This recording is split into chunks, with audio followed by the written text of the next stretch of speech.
All praise to Yahawah, Shema Mashiach, Yahawah, Sabbath Shalom, everybody. We're going to go into class today. The name of the class is going to be Order My Steps in Your Word, Yahawah. I know it's saying Christianity, we've taken all that stuff back. Can't use the Bible for some other religion. No, we're going to take it back and use it for what it was meant for. Us, as a nation of Israel. All praise. Yeah, there we go. And make sure y'all get that down. If everybody got the title. Everybody, can y'all hear back there? Did y'all get the title in the back? Y'all got it? Can y'all hear? Order my steps in your word, Yahawah, is the title. And the first scriptures we're going to go into is going to be Baruch, chapter 4, and we're going to start at verse 1.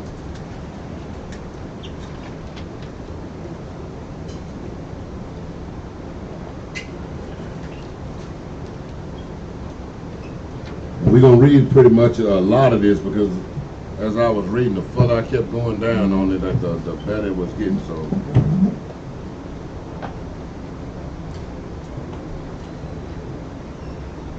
the book of Baruch, chapter 4, verse 1. The book of Baruch, chapter 4, verse 1. This is the book of the commandments of God. In the law that endures forever. This is not Christianity. This is the book of the commandments of the Most High God and the law. It's not a book of religion, it's a book of commandments. Go ahead. And the law that the Most High God gives us. Go ahead. All they that keep it shall come to life. Shall do what? Shall come to life. All they that keep it shall come to life. If you're keeping the commandments, you live. If you're not keeping the commandments, you die. It's that simple. Most High made very simple with it. Go ahead. But such as leave it shall die. Just like it said. Go ahead. Turn thee, O Jacob, and take hold of it. Turn thee, O Israel. You blacks, Hispanics, and Native Americans, it said turn and take hold of it. Because a lot of times we out there and we ain't following these commandments, we not living. We just living in the matrix of the so-called devil. Go ahead. Walk in the presence of the light thereof. That thou mayest be eliminated. Eliminated. That's what illuminated. Illuminated. So like. That's what, and that's why you think the Illuminati now. We illuminated. We got the light. What they know is Job 9 and 24. They know that they control the world. They know they wicked. So they just taking full advantage of the chance that they got and call themselves illuminated. Because we sleep. Now we woke. The illumination is on us. If anybody want to be called Illuminati, that's the Israelites who have woken up. Go ahead. Give not thy honor unto another, nor the things that are profitable unto thee. Yeah, that's why I took this title back. God dang it. I ain't giving them to that. This is our Bible. Ain't no Christianity book. The steps that's ordered, it was ordered to the Israelites, not everybody. Go ahead. Nor the things that are profitable unto thee, unto a strange nation. We can't give our stuff up, man. A lot of times we done gave up the commandments God gave us. We done gave that up for sports, business, money. Like the brother was talking about playing football. I'm like, man, time out to go in the pros in football, man. Let them play for themselves. Because just that little money shouldn't be the only thing. That shouldn't be the only way we can get money. We trust in the Most High. We come back to the Most High. Ain't a contract they got in the NFL that can compare to what the Most High can give us. We ain't got to be out there working on the Sabbath. What they gonna do, man? They gonna be the ones break down. If all black people right now stop playing in the NFL, they gonna, man, what they gonna do? Look like 1920. You can take the face mask off. White boys can't hit. You just go back to where it was. No face mask, no pads, you know what I'm saying? T-shirt on. Tackle football in the middle of the street. So the thing about it, and if basketball, what they gonna do? They gonna protest. You, like the lady told, what did he tell the black dude, LeBron? Shut up and dribble. That's how they think about it. That's all we are, entertainment to them. Go ahead, Arthur. O Israel, happy are we for things that are pleasing to God. He said, happy are we for things that are pleasing to the Most High. Happy are we. See, that's what we do. I don't give a damn what's going on out in that world. We happy over here because we doing what thus say the Most High. Life in my life ain't been fulfilled until I got in this truth. Even though I thought I had a pretty good life. Even though I thought I had a pretty good life. I thought I was doing some things. But it ain't been no fulfilling until I got in this truth and start walking this walk. Go ahead. O Israel, happy are we for things that are pleasing to God, are made known unto us. That what? Are made known unto us. That's the reason we got to be happy, because the truth is made known unto us. Because the more and more we dig in this Bible, the more simple it becomes. The simpler everything, the eyes start opening up. The scales start peeling back. You start seeing the things that the Most High God is doing in this world. And why this is doing that. Why that's doing that. It's always an answer for it. It's all in the Bible. Go ahead. Be of good cheer, my people. Do what? Be of good cheer. Y'all should be happy that you got a Sabbath today. Happy that the Most High separated a day for y'all to come and learn of Him. Happy He gave you feast days. Because you wasn't knowing I'm going to dine at them other feast days. On the 4th of July, boy, y'all wasn't doing nothing but barbecuing parasites. Barbecue abominations. What's so bad about it? They do it on each and every last one of them. Christmas, Thanksgiving, you got turkey, which is good, but at the same time, what it represents is horrible. Go ahead. The memorial of Israel. Ye were sold to the nation. You would what? Ye were sold to the nation. You were sold to your nations, man. We know that. Go ahead. Not for your destruction. What? Not for your destruction. Yeah, we were sold, but it wasn't for our destruction. We wasn't sold to come over here just to serve this white man. We were sold, God darn, to come over here and learn a lesson, man. That's what we got whooped because to learn something. I be them little children, you know, you give them a whooping and they don't, the ones that don't get the message, just cry and then do it again right after. You don't find too many children that do that. You give them a whoop, especially a whooping like we got. We should all be ready to go, man. Hold on, Daddy. Time out, Daddy. What you want me to do? Mow the lawn? Clean the pool? Get the leaves off the roof, whatever. Paint the house. We should be ready to do whatever He got us to do. After that whooping we got, and we still getting it. Go ahead.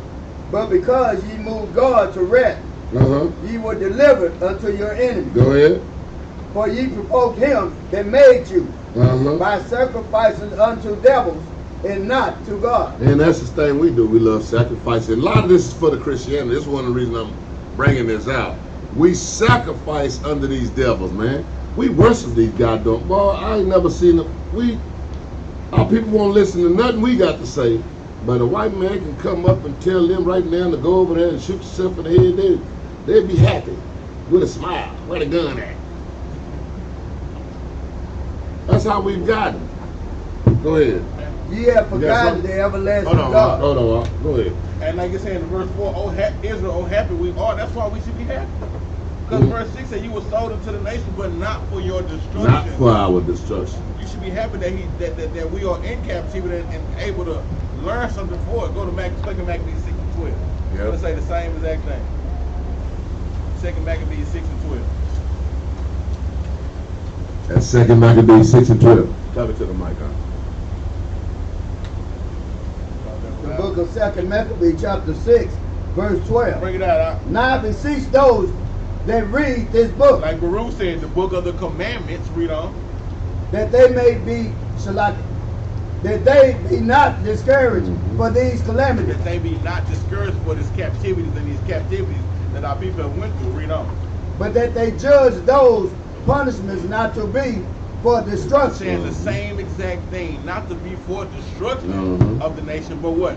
but for the chastening of our nation. But to teach us something, to get us the understanding of what we were doing wrong and trying to rectify our mistakes, man. That's what Baruch is saying, the same thing. That these calamities that we go through is not for our destruction, man. It's not to destroy us as a people, which some people have been destroyed, but it's for you to learn, listen, and get right, and to come back to your God, man. That's why we ought to be happy, man. Go ahead. That's a new word there. Correctify. Correctify. You know, I always make up a word Yeah, once a week. Let's go back. We ain't worried about Esau words anyway. At all. At all. Make our word there. It ain't our language. It ain't our language. Rectify. C-O-R-E-tify. They change it. They change it. They put new words every year into us name. We making ours up to it. God. Go ahead, Book of Baruch, chapter 4, verse 8. Ye have forgotten the everlasting God that brought you up, and ye have grieved Jerusalem that nursed you. But when she saw the wrath of God coming unto you, she said, Hearken, O ye that dwell about Zion. God hath brought upon me great mourning. Great mourning. He brought us great mourning. Go ahead. For I saw the captivity of my sons and daughters, which the everlasting brought upon them. With joy did I nourish them, but sent them away with weeping and mourning. Let no man rejoice over me, Go ahead. a widow, and forsake a minute, who for the sins of my children am left desolate, because they departed from the law of God. Because we departed from the law of God. When Baruch was seeing this, he was seeing the slavery. He was seeing that we was already going to be in nothing but sin. And we was going to go into a harsh slavery. A harsh slavery. And that's exactly what happened, because he's seen that our nation was departing from the laws of God. They was following after every law that whatever nation we was under. That's why the Most High was like, man, I can't even put y'all in slavery. Because what? Every time we go into slavery, we picked up whatever slavery they had, the Egyptians had them. We come out King Tut and stuff. Every time, every slavery, we just pick up whatever they doing. Egypt, we pop lock it over in Egypt. Most High gave us a dance, but nah, we dancing what they do. Go ahead, Doc. They knew not his statutes, nor walked in the ways of his commandments, nor trod in the path of discipline in his righteousness. Let them that dwell about Zion come, and remember ye the captivity of my sons and daughters. This is the time right now. That's what people be talking about, forget slavery. No, we ain't gonna forget slavery.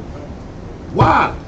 I mean, first of all, you got me in the country, you treat me as a 5th class citizen, then say go back to where? You did this. Well, black people running around here killing it. You did this. They don't do nothing but they in poverty. You did it. And then act like it's our fault. Go ahead. Which the everlasting had brought upon them. For he had brought a nation upon them from far. From where? From far. A shameless nation. And of a strange language. A shameless nation. They ain't got no shame at all, man. That's why the Most High can't stand it. He's like, man, I used them to put you in captivity. Y'all went overboard. Not only did you put him in captivity, you done told him you the God. And I ain't no God. At least the other nations that had us in captivity, one thing they did was recognize y'all God is real. Only this nation right here decided, nah, you know what? Let's make sure they don't even be known no more, and then we be God. And that's what we follow, right to this day. Go ahead. Who neither reverence old man nor pitied child. They don't give a dang who it is. Old man, how old are you? 90. Okay, you take that back cotton field over there. How old are you? 5. Okay, you take the front cotton field over there. You take the 100 acres over there. You take the 100 acres over there. Who got the precept? Where it's saying the same thing. Any brother know? Yeah. Let's get that right quick. All praise, Doc. I was on it quick. 49 and 50. Y'all make sure y'all write that by Baruch, Deuteronomy 28, 49, and 50. And when you get to Deuteronomy 28, 49, and 50, put Baruch, chapter 4 and verse 15. When you get there, read that. Because we got to understand that the curses are reoccurring. Yeah, okay, yeah, okay. The curses are reoccurring. That's you on I mean. Each time the curses reoccur, each time we go into captivity, the curses apply. Or each time we break God's commandments, they apply. So they apply throughout all our captivities.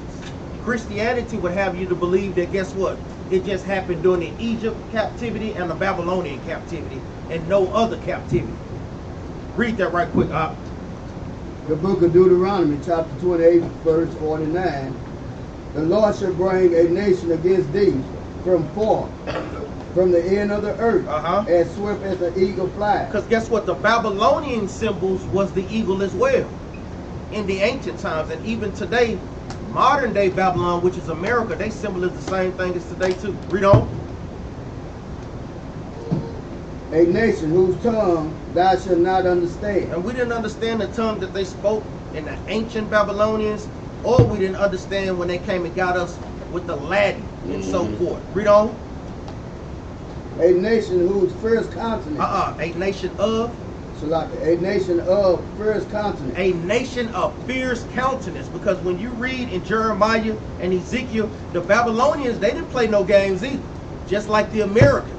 They didn't play no games when they came and got us either. Read on. Which shall not regard the person of the old, nor shew favor to the young. Even in the book of Ezekiel 9 and 4, it say slay utterly, old and young. Like how they was doing today, like how Captain Maccabees just explained.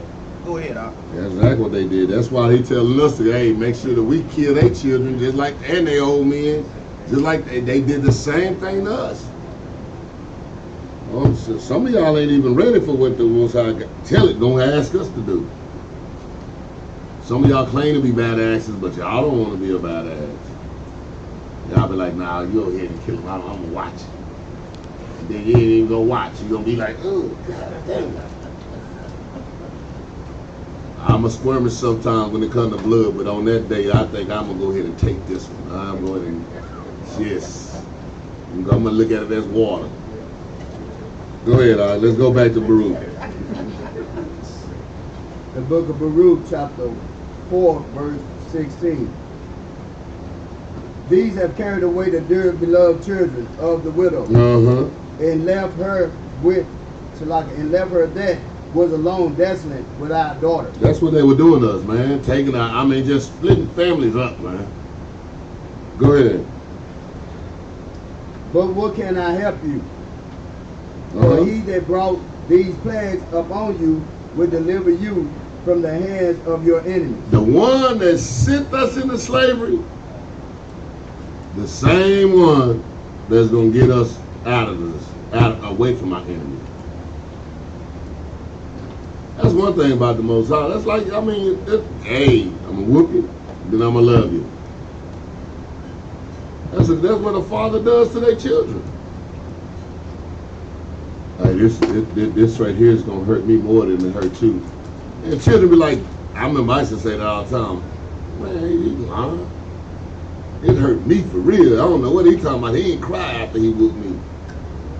But the fact of the matter is, it hurts the Most High that he have to put us through these things, because he gave us straight laws and commandments and we just didn't obey. Because the Most High said he can't lie. I'm truthful with what I say. And that's what he is to us. We got to understand, we got a righteous father. Go ahead. Go your way, O my children. Go your way, for I am left desolate. I have put off the clothing of peace.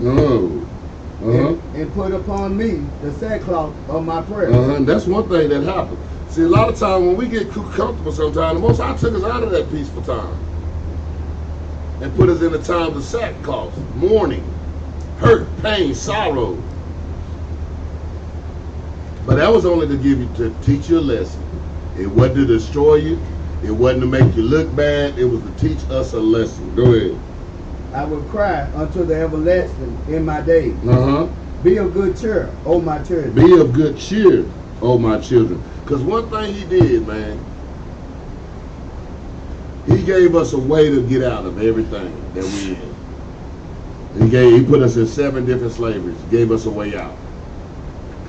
We in our last one right now, gave us a way out. He brought us back, came back to us and said, look, I'm gonna give y'all a chance again. Just do what I say do. And I'm gonna get you away from your enemy. See, some of us looking so well, we just as brainwashed as some of the people in the world, because some of us cannot see the destruction of this nation. You can't imagine it. I can see it. I can see it, man. I can see that White House blowing up. I can see the Pentagon going up like it's that's the 4th of July I want to see. When I see stuff blowing in there, that's the fireworks I want to see.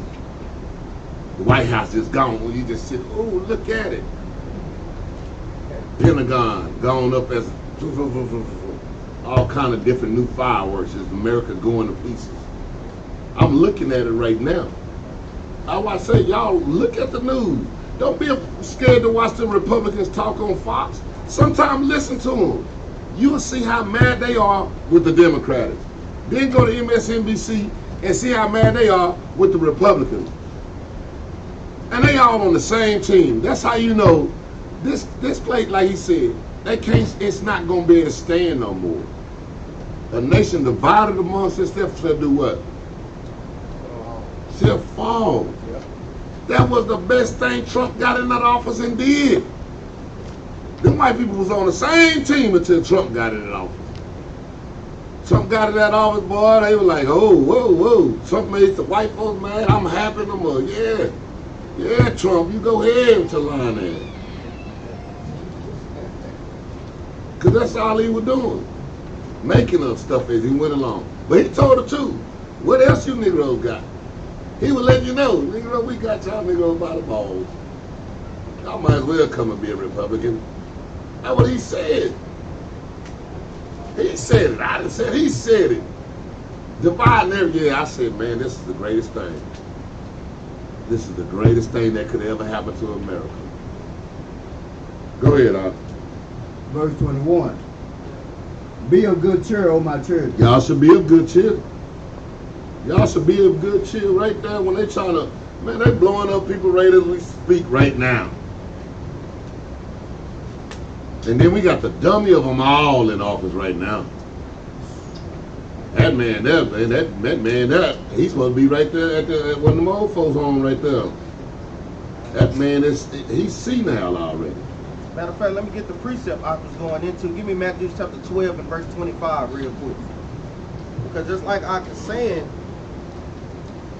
even amongst Israelites, Most High God put a spirit out there to see which way you'll go. A spirit of division, to see if you're going to hold true to the commandments or give in to that fleshly, that fleshly lust, exactly. Or is you going to stay spiritual? A lot of times brothers give in on that thing, man. They can't see it coming. Sisters can't see it coming, but guess what? The Most High God is showing us. You have to learn to apply the scriptures, though, man, and look at everything as spiritual. Even the things that you don't think is spiritual. Read that out. The book of Matthew, chapter 12, verse 25. And Yahawah knew their thoughts. Knew their thoughts, going into the scribes and the Pharisees. Read on. And said unto them, every kingdom divided against itself is brought to desolation. Every kingdom divided against itself is brought to desolation. That's why we was brought to desolation, because ultimately we started going against one another. The priests, the Levites, they wasn't judging righteously. Our people weren't holding each other accountable. That's going into a nation divided against itself, and this is the same thing that the Most High God is doing with America. Breaking off in different sects. That's right. Yeah. Breaking off in different sects, even like how America is doing today with the Democrat and the Republican. They getting further and further apart. Then eventually he's going to bring the EU against America. We see it with the Brexit. Now they trying to get up out of the EU and so forth. So he's starting to unravel these things as we speak right now. Read on.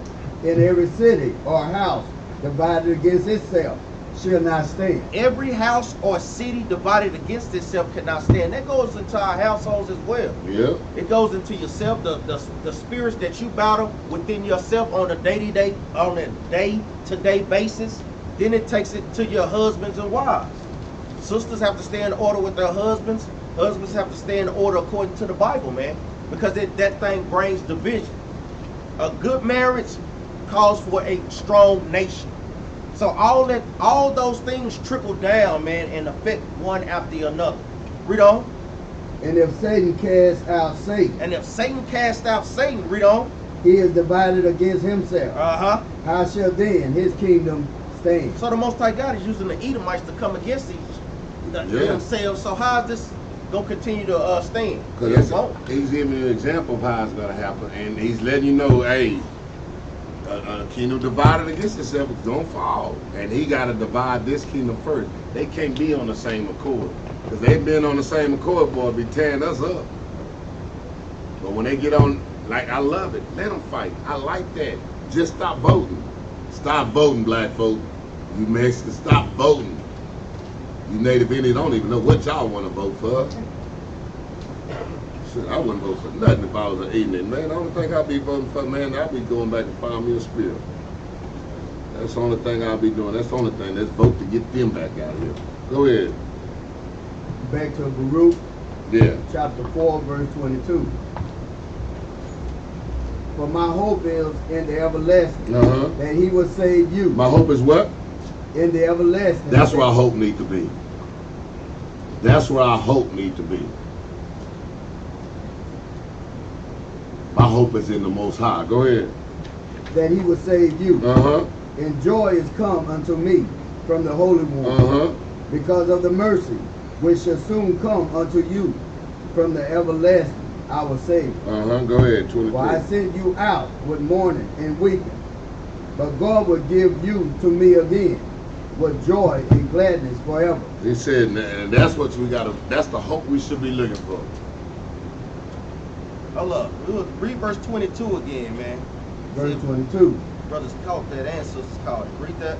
For my hope is in the everlasting, that he will save you. That he will save everybody. That he will save you. That he will save you. The you in this context is who's going into the children of Israel. Because it told about it at the beginning. Jacob. It said, oh, Jacob. Brothers got to hone in that thing, man. Every single time, man. Because salvation is only for the Israelites. Salvation is not for everybody. What do the other nations need to be saved from? Nothing, man. They ruling the whole planet Earth, along with the so-called white man. Go ahead, Op. And that's funny because Yahawah was just talking about the language. How forget this language. See, they taught us this language. This is what they go by. But then when we pull these words out, all of a sudden, personal pronouns don't mean. Yeah, that don't mean what they mean. Right. They, us. Nah, that's everybody. That means everybody. But why do we got all them words? We might as well just use that on everything. You know what I'm saying? And why all of a sudden now it changed? I went through school, all that meant something. Now all of a sudden it don't mean nothing no more. You, us, mine. All of a sudden this means something, everybody. No, come on, man. They play the game with that language. That's why we don't care about your language, because you don't care about your own language. Let's go to Psalms 119, verse 132. I read all that because that was good, but you can keep going on. I like that chapter 4 just sums up the whole thing. It tells you that the law, it's a book of laws, statutes, and commandments. It goes through our slavery, it goes through pretty much everything we have from the beginning to the end, just in that one little chapter. The book of Psalms, chapter 119, verse 132. Look thou upon me, and be merciful unto me, as thou usest to do unto those that love thy name. Read. Order my steps in thy word. He said what? Order my steps in thy word. See, a lot of times we gotta be not trying to do our own thing. That's our problem. We want to do how we want to do it, the way we want to do it, and that's how it's got to be done. Instead of saying, Most High, hey, first of all, if you in darkness and you don't see, you need somebody to guide him. You need a light. If you just running around, Don't come back when the light come on and you got knots all across your head for how many walls you done ran into. You need somebody to order your steps, because we all out of line. We don't know crap. We ain't never been taught nothing great. Our mamas was teaching us lies. Our daddy and them been teaching us lies. Our grandparents and them been teaching us lies. And all of a sudden, we gonna take it upon ourselves to use the knowledge that we got from the world, and then we gonna find a way. No. You got to go to the Most High and have Him order your steps. Have Him teach you how to walk. Go ahead. Order my steps in thy word, and let not any iniquity have dominion over you. And do what? Let not any iniquity, order my steps in thy word, and let not any iniquity have dominion over me. It says, let not any iniquity have dominion over me. The only way you're going to stay out of that sin ruling over you is getting your steps from the Most High. Because you remember, this path is a narrow path. You can't just be out here stutter stepping and doing it over to the side. No, you off the path. So whatever you took left, a little step over here, that sin you stepped in, guess what? It's gonna stink with you. Go out there and step in some dog crap. I don't care where you go. You can shake your foot all day long. You can get around and everybody gonna be noticing too. Man, God dang it. You get off this path, you stepping in crap. And yes, you gonna stink. That's why he says, order my steps. Tell me where to go, so I don't want to get off the road. See, but we always want to do it the way we want to do it. We always want to do it the way we think is right, instead of going into the scriptures and finding out what they say do and how we got to do it. And that's one of the things, like we say, without order, without discipline, we cannot have any order. Let me get a precept real quick. Give me Sirach, chapter 23 and verse 2. Because the order in your steps is the action. But the first thing that you take, you have to have a disciplined mind. You have to be. It's no other way outside of that, because your actions start from your thoughts. You think about it, then you put forth the action to do. So you got to have your mind disciplined. You have to have your spirit disciplined first. When you get there, read that out. The book of Sirach, chapter 23, verse 2. Who will set scourges over my thoughts? Who will set scourges over my thoughts? Jump up to verse 1 out. Verse 1. O Lord, Father and Governor of all my whole life. Of all my whole life. Read on. Lead me not to their counsel. It says, lead me not to their counsel. Going into the wicked, going into sinners. Don't listen to the counsel of sinners. Read on. And let me not fall by them. Read on out. Who will set scourges over my thoughts? That's what you want the Most High God to do. You want to constantly pray that the Most High God set scourges over your thoughts. Because guess what? Even in Proverbs it says the thought of foolishness is what? Is sin. So you want to pray to the Most High God that He give you righteous thoughts, to give you a mind that you're meditating constantly upon the precepts. Read on. And the discipline of wisdom over mine heart. And the discipline of wisdom over mine heart. Your heart, according to the Bible, is what? Your mind. That's right. You want the Most High God to constantly give you discipline and wisdom and scourges over your thoughts. Read on. That they spare me not for mine ignorance. That they spare me not for mine ignorance. Because we do a lot of things and a lot of sin out of ignorance. The time is getting closer and closer. We got to put these things on checks, brothers and sisters. Read that word again. Ignorances. Ignorances. That's multiple ignorances. Not right. just one. That's what I said. I ain't never really heard it said like that. But yeah, he called them out. Yeah, multiple ignorances. That's right. Read ignorant again and again and again. Go ahead. And it passed not by my sins. And it passed not by our sins, because the thought of sin, guess what? Eventually you're going to act upon sin. You got those things going in your mind constantly and constantly, guess what? Eventually you're going to act on that thing, man. And also, this right here, precept with Proverbs chapter 4, verse 23. When you get to, I'll read that right quick. Because like I'm saying, when you're trying to have discipline, in your thoughts or in your mind, we got to understand why do you got to have discipline in your thoughts and in your mind? Read that up. The book of Proverbs chapter 4 verse 23. Read. Keep thy heart with all diligence, for out of it are the issues of life. Because out of your mind is the issues of life. Yeah. That's when you have issues with people. That's how I see, like you say, even the thought of sin.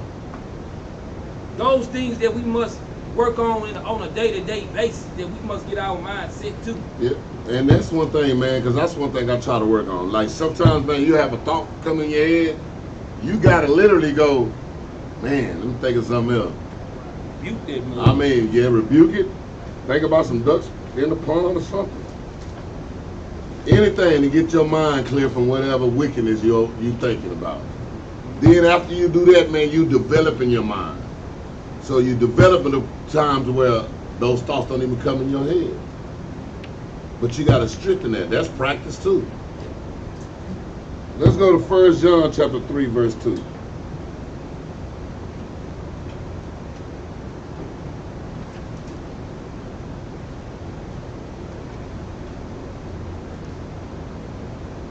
I love that. Go ahead. Read that when The book of 1 John chapter 3 verse 2. Beloved, now are we the sons of God, and it doth not yet appear what we shall be. Look, the Bible says, hey, we the sons of the Most High, we the daughters of the Most High. And then to the world, it don't look like, we don't appear to be. We don't look like it. We be downtown, if we were there, they wouldn't even be arguing with us. Now, we don't look like it right now. But you got to understand and take that and trust in the Most High that you are who He say you are, not who they say you are. You are a daughter of the Most High. You are the children of the Most High God. Men of the Most High God. You're not a regular man. That's like, you know, when we had left there, and after we did that, they came up with a group called the regular guys. I guess they don't want to be Israelites, they rather be regular guys. That's after we left from down over there. Yeah, they gonna have another thing. Yeah, we gonna definitely visit again. We gonna show you. Y'all can be regular guys all you want, but regular guys gonna be burning. Y'all better be some Israelite men, the men of the Most High God. Go ahead, read. But we know that when He shall appear, we shall be like Him, for we shall see Him as He is. And we shall what? For we shall see Him as He is. He said when He shall appear, we shall be like Him.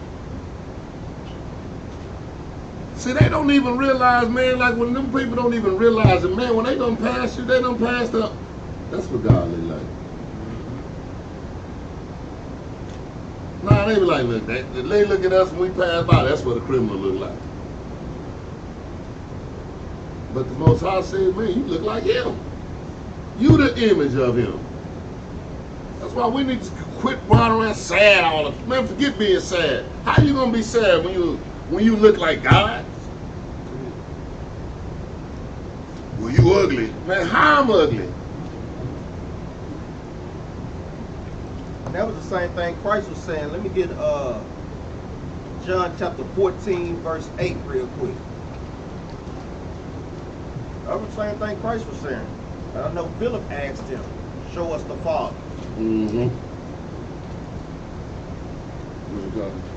John chapter 14 and verse 8. The book of St. John, chapter 14, verse 8. Philip said unto Him, Lord, show us the Father. So Philip wanted to see the Father. Read on. And it suffices us. And it satisfies us. Read on. Yahawah said unto him, have I been so long with you? Read that again. And Yahawah said unto him, have I been so long time with you? And yet hast thou not known me, Philip? Christ is telling him, have I not been with you this whole time, Philip? Read on. He that has seen me has seen the Father. Christ is telling him, he that had seen me has seen the Father, meaning what? I look just like my dad. Like him. I look just like my dad. He split images. Like a lot of junior ox look like their fathers and so forth. Read on. And how says thou then, show us the Father? So that's what Christ was telling them. How you asking to show us the Father when I look just like my dad. And I'm with you every day. And I'm with you every day, exactly. Go ahead, up. Let's go back and start at 3 and 3. 1 John. 1 John chapter 3, verse 3. And every man that hath this hope in him purified himself, even as he is pure. See, now when you realize and start really like, see, that you look like the Most High, now you purifying yourself. See, can't nobody call you ugly. I wouldn't give a dang if I had 2 lips sitting on the top of my head. I look like the Most High. If that's what he got, that's what I got. That's what so we look good. Y'all ugly. Women, they can't tell you ugly. How? You daughter of the Most High. How can you be ugly? But nah, they got that old nasty old Becky up there. She gorgeous. No.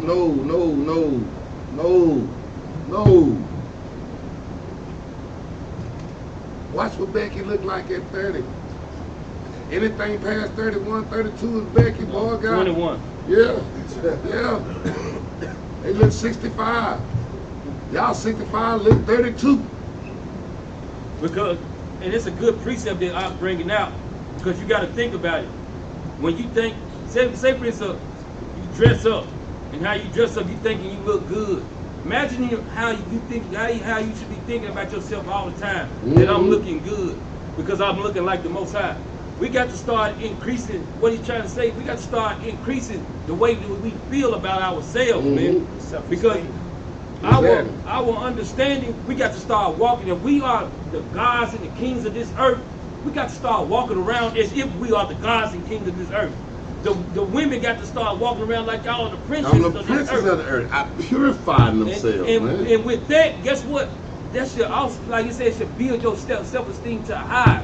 Not to say that we want to look down on people, but guess what? We want to esteem myself or who we supposed to be. I'm glad you said, but hold on. Let's not, let's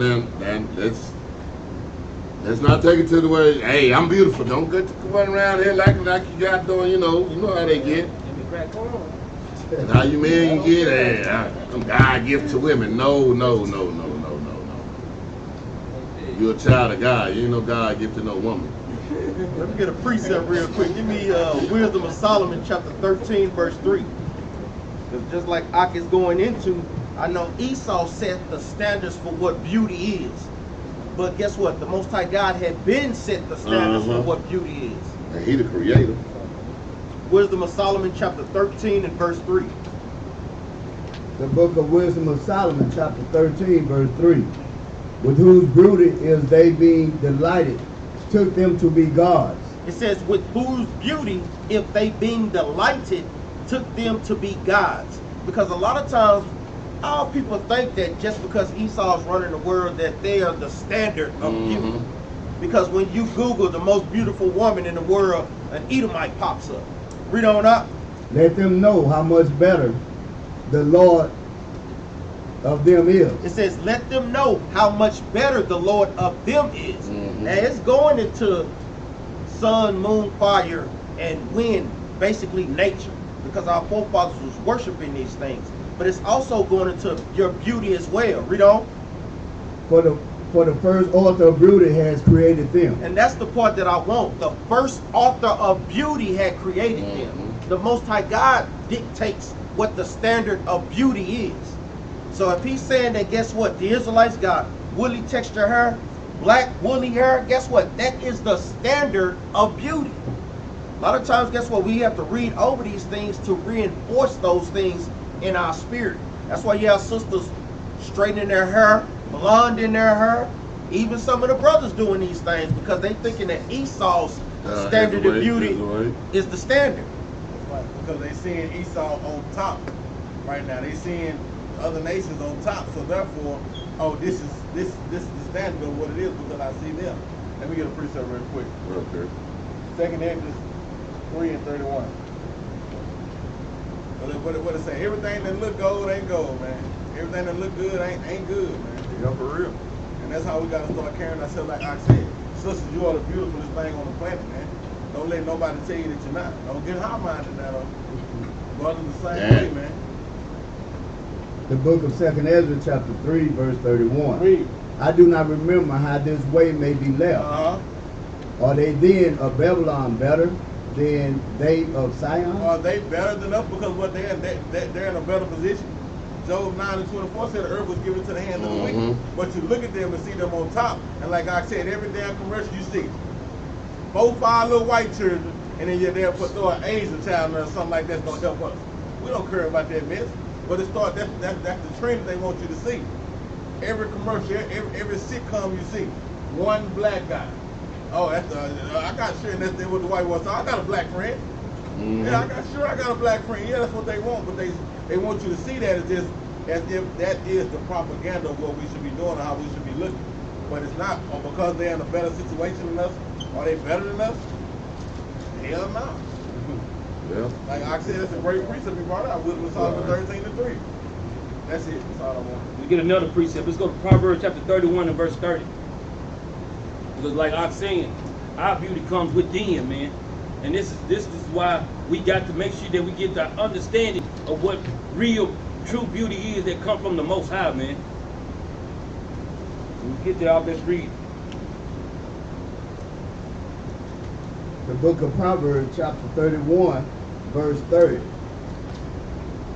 Favor is deceitful. Now he says, favor is deceitful, man. Read. And beauty is vain. And beauty is vain too, man. Read on. But a woman that feareth the Lord, she shall be praised. Read that again. But a woman that feareth the Lord, she shall be praised. So out of over all the favor and all the beauty that he give you, the woman that feared the Lord is above all those and things. the most man. beautiful woman there is.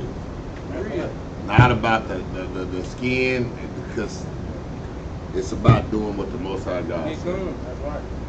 And that's like, and I'm gonna show y'all something. If you notice, when y'all be in them lines, I notice when black women have a natural hair, and y'all quit letting these white folks do this too. Why do they always come and want to feel on your head and look at it and do all touching your head? But when y'all have that horse hair in your head, they ain't trying to go, they don't be rubbing on that. We know what that is. That dog hair. See, they got this, huh? But when y'all got y'all natural on, run afro and see, won't they be patting it? They want to touch it. Let me touch that. Ooh, let me touch that. I seen the lady on the video, man. The girl just in line. The lady just went right up to her. Ooh, that's all in the lady's head. The lady, I was like, man, I hope she knock out. But the lady literally just turned around like, look, ma'am, you know, I know you like my hair, but don't do that. But they don't, but that's because they know what real beauty is. They know what it is. They know they finna dry up. They know they finna look like a Brillo pad here in about the next 20 years, they done. 24 hours. Yeah. They know it. But they know you got the beauty that's finna last for a minute. Real. That's what they look at. And our people don't even see it. They don't see it. I'm gonna get some blonde hair. For what? You look like a yard with a diseased yard, a brown patch in there. You done messed that up. Man, you done messed up some good hair with that nasty stuff. And like I said, to go back, every captivity we done been in, we done took something out of it. Every captivity we done been in, that was the look of what beauty was. Babylonian. I bet they know the Babylonian that's the look. Greek, that's the way to look. Roman, the way to look. Every captivity we have been bamboozled to think that was the way of how it should be. Yeah. But that's how the Most High said, man. Remember, come back to who you are, man. That's what it's about. Like, man, that's what I just said, some real good stuff, man. Just think about how the brothers and sisters want to blonde their hair. Like, if a tree turn the color different, it's dead. Just think about us turning our color out here just on some random. It look dead. Yep. That's crazy. You ain't gonna make it dead. Don't make it dead. Kill it.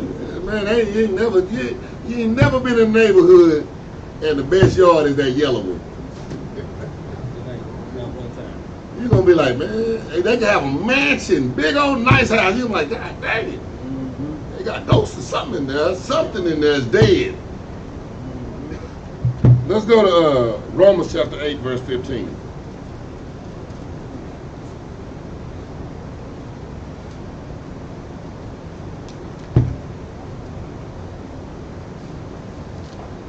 The book of Romans, chapter 8, verse 15.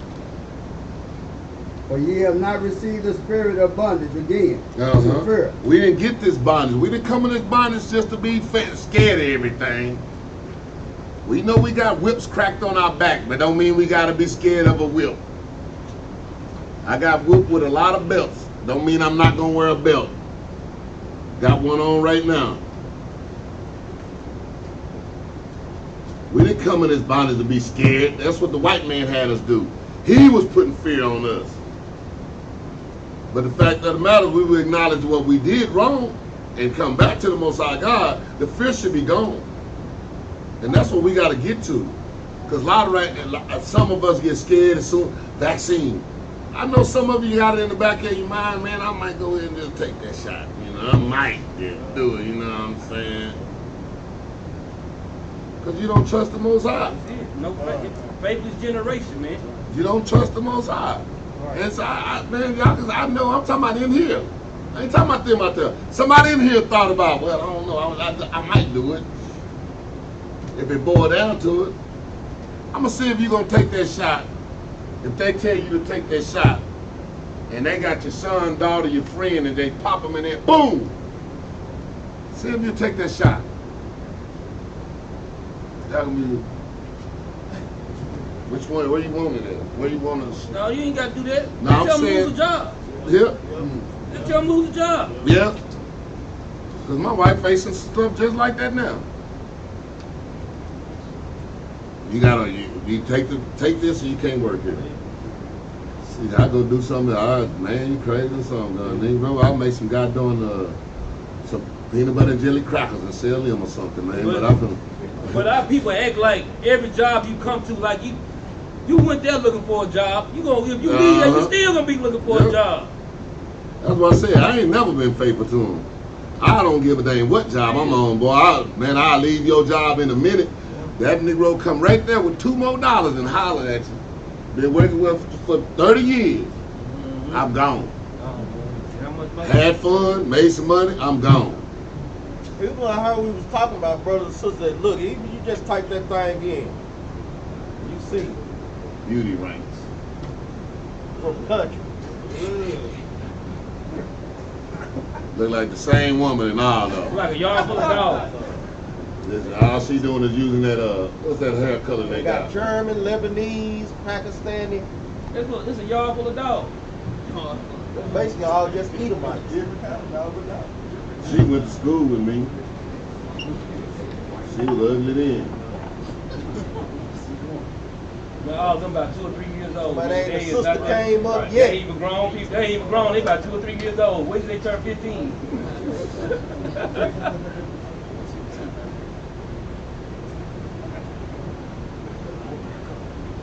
She's the darkest one up on the number 36. She might still be Esau. Yeah, that's Moroccan. They took that over long time. That's you see, I'm talking about a sister ain't popped up not yet, boy. And look at all these countries where all black people reside. Hey, she must be the China man. The Chinese lady white.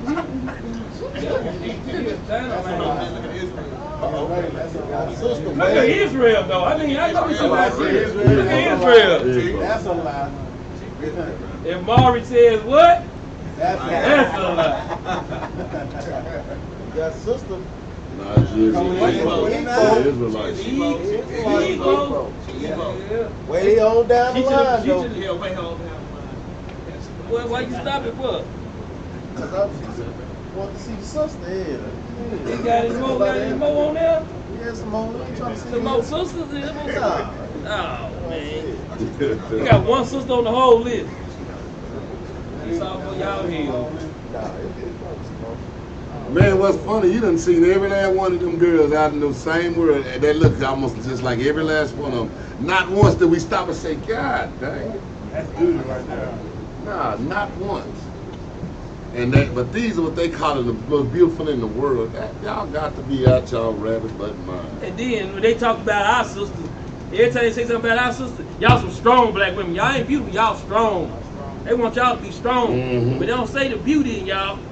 But when they see them, that's beauty. They see y'all strong. They teaching our people to have that vein in there. They want our women to have that vein in their forehead, in that neck. Y'all strong, y'all just looking for a fight. That's what they want y'all to be like. I'm gonna whoop somebody. Strong. That's all makeup for real. And that's exactly what, look on the internet, that's exactly what our women went around doing, man. The men shooting each other. The women fighting each other. Well, they starting to shoot each other too now.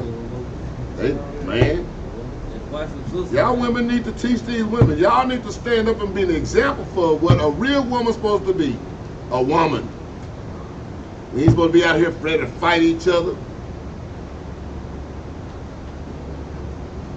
I grew up in the hood, so. Let the men do all that, and we can correct the men later, but you women be women, man. A feminine woman, man. Golly, we need to get back to that. I don't know something, man. I be in the store sometimes, I don't know. They make me sometimes, I'm like, damn, am I a man? Because if they all look like men and that lady did like a lady, I don't open the door for the woman. She tell me I'm wrong. Well, how the whole time out, man? What you gonna be? First you trying to look like a man, but you want me to open the door? I don't open the door for men, so god dang it, you need to pick something now. God dang, I'm gonna look like a man. Then when I treat you like a man, now you want to be a man. You better go on. We ain't finna play this game. And that's called what? That's called confusion. Exactly. They're confused, man. It is, because that's the same thing. They want to dress like a man, but then they want a woman. I like it again, man. So which one do you want, man? But you think about it at work. Hey, men $20, ladies free. Yeah. You get the LGBTQ TFGs coming in there. Oh, well, I'm a woman tonight. No. You pay your $20, goddamn. I said $20, bro. That's what you want, right? Yeah, $20, bro. Come on with it. Yeah, I'm a lady tonight. No, you ain't. Confusion. Cause exactly what they got is everybody is, man. That's straight confusion. Make you confused. Let's go to Romans chapter 8 and verse 15. The book of Romans chapter 8 verse 15. For ye have not received the spirit of bondage again to fear, but ye have received the spirit of adoption, whereby we cry, Abba Father. Y'all should be saying that, Abba Father. Thank you. Adoption, man. I'm glad, man. I'm glad I know who my father is. See, some adopted children don't know who their parents are. But we know who ours is, man. Who got the precept for adoption, man? I know we got to get that, man, because Romans 9 and 4. 9 and who? 9 and 4. All praise, let's get that. The book of Romans chapter 9 verse 4. That's what we're trying to get brothers on that thing. When you hearing certain words, that should automatically pop up precepts in your head. Yeah, because when they gave us the adoption, because he gave us the spirit of adoption. Because you know Esau, they gonna take it and use that for evil. Everybody. For everybody. Everybody's adopted into the fold. No, we have to go and get a precept to show who was given that adoption. Read that, The book of Romans chapter 9 verse 4. Who are Israelites, to whom pertaineth the adoption. To whom pertaineth the adoption. The word pertaineth means what? Belonging to. I mean, it's simple. Brothers got to have these precepts. Read on. To whom pertaineth the adoption. In the glory. The glory belonged to the Israelites. Read on. In the covenant. The covenant. And the covenants. Read on. In the giving of the law. And the giving of the law. Read on. In the service of God. And the services of God. All those things pertain to the nation of Israel. So brothers got to have these things in their arsenal. Be ready to pull these things. Hey, hold your spot on the Romans. We'll come back to that and start at 16, but we're going to go to right now to 1 Corinthians chapter 2, verse 12.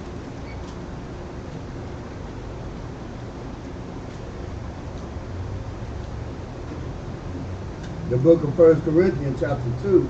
Because when he's talking about spirits that we were dealing with in the 15, go ahead. Verse 12. Now we have received not of the spirit of the world. No. Read that again. Now we have received not the spirit of the world, but the spirit which is of God. He said we didn't receive the spirit of this world. See, that's why a lot of times when it's easy for me to step away from the world. I don't got to do nothing they talking about doing. I ain't got to go to no football games. I ain't got to go to none of their restaurants. I don't got to do none of that to have a great time in the Most High. I'm good where I'm at right now. In this synagogue, teaching this truth. I'm good with that. He didn't give us a spirit of being in the world. That's why some of y'all right now, Saturday used to be your best thing to go do all your stuff. But look where you at. Because he didn't give you that spirit to be out there. I just do everything I can do on the Saturday. Everything. I'm shopping, I'm doing everything on that day.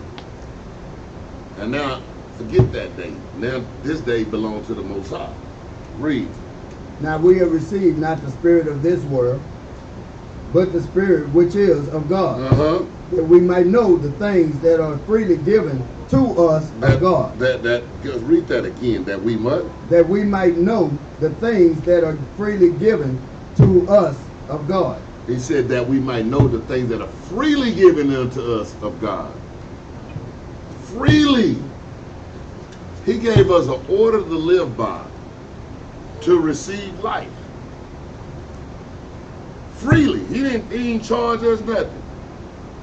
Anybody go broke receiving these law, statutes, and commandments? Anybody? Anybody bank account failed when they got these law, statutes, and commandments? Who charged? Somebody. Well, I know we was getting charged at first, but we wasn't getting charged to learn the law, statutes, and commandments. But they was charging them in churches. They charged the crap out of me. They charged me $8,000 one year. And I still didn't get not one law nor a commandment. But he said freely. I'm giving you life freely. I'm giving you the keys to everything freely. Let's go back. Read 13, go ahead. Verse 13. Which things also we speak. Which things also we speak. This is what ought to come out of our mouth, man. This ought to be the words that come out of our mouth. The things that the Most High gave us free. Like Baruch said, half your weed for the things that are pleasing to God are well known to us. Read on. Not in the words which man's wisdom teaches. Not in the words which man's wisdom teaches. Yes, the word I used today was correctify. Use it again. Because we ain't worried about the words of the man, how man teaches what they got going. But the words of the Most High God, man. John 7:38, man. The words of the Most High. Read on. But which the Holy Ghost teaches. Comparing spiritual things with spiritual. Comparing spiritual things with spiritual. Oh, brother, yeah, I'm spiritual, brother. Brother walk out there, yeah, I'm spiritual, brother. Are you? Ain't keeping none of God's commandments. Right. Anybody got the precept for spiritual? What you got, real quick? 7 and 14. All praise, Go ahead, All praise. No, that's it. That's it. Let's go to Hebrews chapter 2, verse 10. Chapter 2, verse 10. The book of Hebrews, chapter 2. Hold on, let them get there. I ain't even there yet. Okay. You get things on the street, Yeah. scans don't. Go ahead, y'all there? The book of Hebrews, chapter 2, verse 10. For it became him, for whom all things, and by whom all, and by whom are all things, in bringing many sons unto glory. And doing what? In bringing many sons unto glory, to make the captain of their salvation perfect through suffering. He said to make the captain of their salvation perfect through suffering. You know who that captain is? Yahawah is our captain. He said perfect. You can't be perfect. Yes, we can. Yes, you can. Hold on, let me read that again. See if brothers catch this. This is the book of Hebrews, chapter 2, verse 10. For it became him, for whom are all things, and by whom are all things, in bringing in many sons unto glory.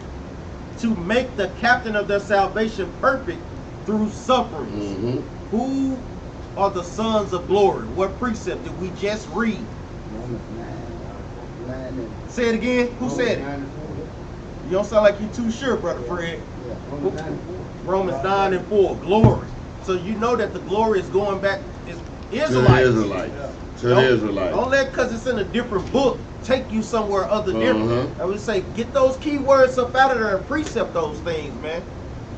And then that's what he's saying. Now, and through the whole Bible, you can go get a million. We are his son. The children of Israel, that it don't change. Right. Give a thing what they say, how they do it. That's why, man, I don't even want to, when them Christian apologetics come, what we arguing with y'all for? Y'all lost every time y'all got in the ring. Ain't nothing else. We gonna keep repeating the same thing over and over. No, we want to teach our people. Our people need to come back. If they ain't got our people in them, man, they can go on. Kick rock.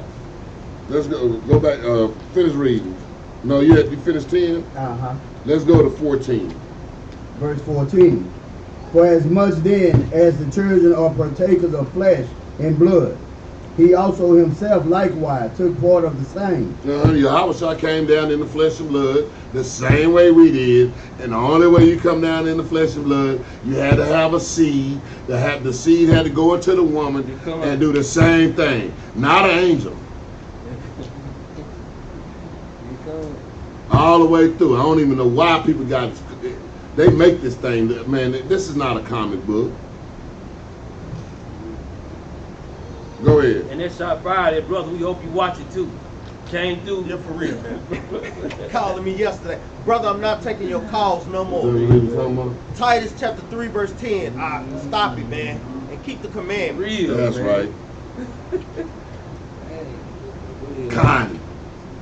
Go ahead, That through death he might destroy him that had the power of death. That is the devil. This so-called white man, because that's who got the power right now, Dep. Who killing everybody? I don't know why we can't see that. This mug over killing everybody. And don't never blame himself. Never say, it was all the military. And want you to feel good about going over there killing for him. Brothers come home and brag about killing for the white man. I got on, but right now I was over there. Oh yeah, they labeled me as a marksman. You know what I'm saying? The Iraqi was after me because he's a #1 top gunner. He was executing a lot of Iraqis over there. To the point where they wanted to make sure they got him. We need to kill him. And these Negroes coming back proud. For murdering for who? The devil, the white man, your oppressor. So he can stay controlled. Yeah, I don't give a dang. I don't give a dang who. I'm my homeboys, whatever. You in the military, you in some garbage, man. Give a dang. We got military cats up here. And they still go against the military. They ain't bragging. They ain't running around with them USMC hats on. I wish I would. Somebody bring a flag in here. Boy. All them years you spend with the military, why we come back home, we still for his head. Exactly. That should be automatic, man. If you go there, at least that's what I'd have said, man. Hey, man. God dang it. I need a 7-bedroom house. I went over there and killed for you, man. So I should be able to go to the car lot and just pick out what I want. Every 5 years I should be able to go get one. Man, just say, look, you don't pay no, look at you, that's okay. We don't want to pay no more light bill, water bill, all that. gas bill, I'm gonna kill for you. All that away, my boy, man. We need all that away. He a hero. Well, shoot, Negro treat me like a hero. Hero, you was a Negro. That's what it is. Negro. That's exactly what it is. The white man come on here, he like the dude over there got blew up. How he a hero? He was just standing out in the wrong place. Boom! Oh, he a hero. The nigga out there, boom! Yeah, he a Negro. Jesus. Verse 10, man. Yeah. I want to go back up to Go ahead, Verse 10, for it became him it kind of gets kind of like caught up. For him, for whom are all things, and by whom are all things. For him and by him, man. This is going to Christ, man. For him and by him. It's for him, because when you got a son, what do? You give an inheritance. The Most High gave his son an inheritance of the world, man. Yes. The king, man. By him, because what Sirach 24:8 say? I was there before he created me from the beginning, before the world. That's just a precept that you can put together, put in here. For him and by him. Boo-boo. Yeah, for real. And what precept is that brothers also can pull? We done went through that plenty of times too. Colossians what?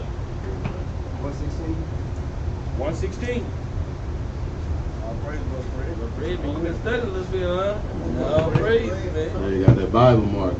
That's how it's supposed to be doing. That's how it's supposed to be. That's right, man. Supposed to be, I mean, man, shoot, mark it up.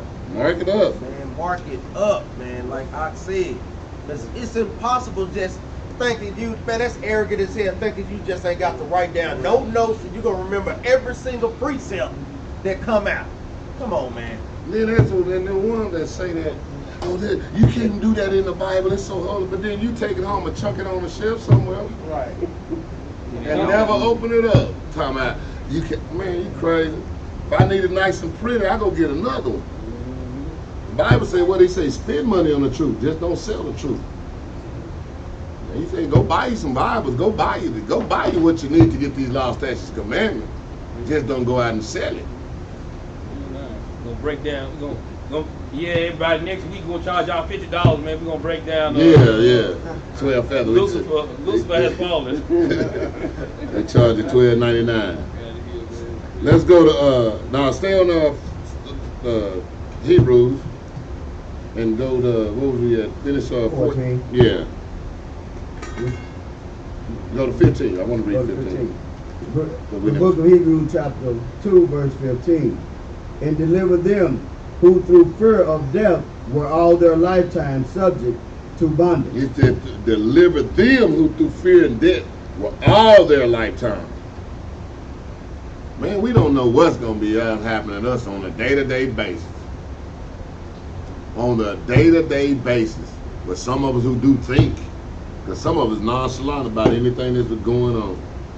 It's surprise. He died. So I thought that wasn't going to happen to you or your family or people around you.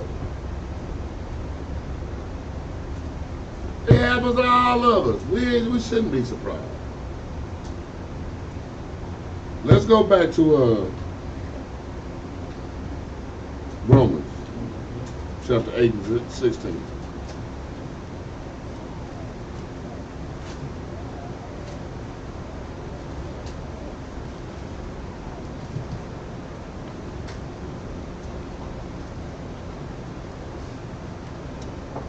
Book of Romans chapter 8 verse 16. The Spirit itself bears witness with our spirit. With what? With our spirit.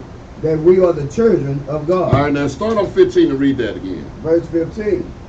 For ye have not received the spirit of bondage again to fear, but ye have received the spirit of adoption, whereby we cry, Abba, Father. Our Father. Go ahead. The Spirit itself bears witness with our spirit. See, because the thing about it is, because everybody don't even realize, when that's the Spirit itself bear witness with our spirit. Why? Because our spirits bear witness with this Bible. Our spirit knows that we was in the spirit of bondage 7 times and 7 minor times. We know we used to bondage. We used to being on the bottom.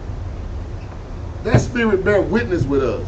So when we read this Bible, that's what we be saying, no, it ain't about color. Did your spirit bear witness with this Bible? Your spirit should bear witness with this book. That we are the children of God. I shouldn't have to even explain it to you sometimes. You should be like coming out straight out the top, man. Y'all the children of the Most High. And the thing about it is, it's a lot of our people that don't believe it. Other nations know it. Our people don't believe it. Go ahead, read on. And if children, then heirs, heirs of God, and joint heirs with Christ. You know what he gonna ask for, so y'all might as well get it. I know you want a precept on that, don't you? For the heirs. Yeah. Well, I'm just saying. Go ahead, Go ahead. I just figured he was gonna ask me. My bad.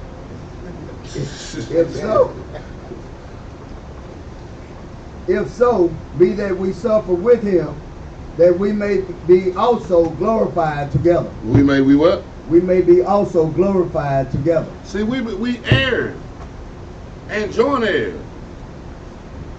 If my brother got it, I got it. If my father got it, I got it. So hey man, but we sit up here and we be crying for everything. I want a Mercedes. The Most High, he'll give you just that, a Mercedes bicycle. Man, that whole thing without breaking down in this Romans 8 and 15 on down. That's why the Lord said he ain't give us a spirit of fear again. You see the word say again. Because why? That was one of the curses that he gave us. According to Leviticus chapter 26 and verse 36. We was gonna flee in 70. But now the righteous stand bold as a lion, man. Yep. That's why, yeah, like you say, we joined heirs with Christ because Christ stood boldly, man. In the synagogues and in the streets, wherever he went, man, and taught, thus said the Lord, man. And lived that way, man. Go ahead, And like I said, we did 17. We read 17 again. Verse 17. And if children, then heirs, heirs of God, and joint heirs with Christ. If so be that we suffer with him. That we what? That we suffer with him. And a lot of times, I'm saying this a lot of times, but a lot of times, I'm going to tell y'all, we be on these streets, y'all women be out there, hey, stuff is finna happen. Stuff finna happen. There's going to be some suffering going on in this truth now. Because when y'all look and read about Yahawah, y'all got to be looking at, hey, I might have to go through that same thing. They might have to hang me. They might have to poke all of my members like they did with the 7 children. Y'all got to realize this is the stuff y'all going to have to go through. Y'all be thinking it's all fun and games until it start going down. Because it's about to get real. It's finna get real.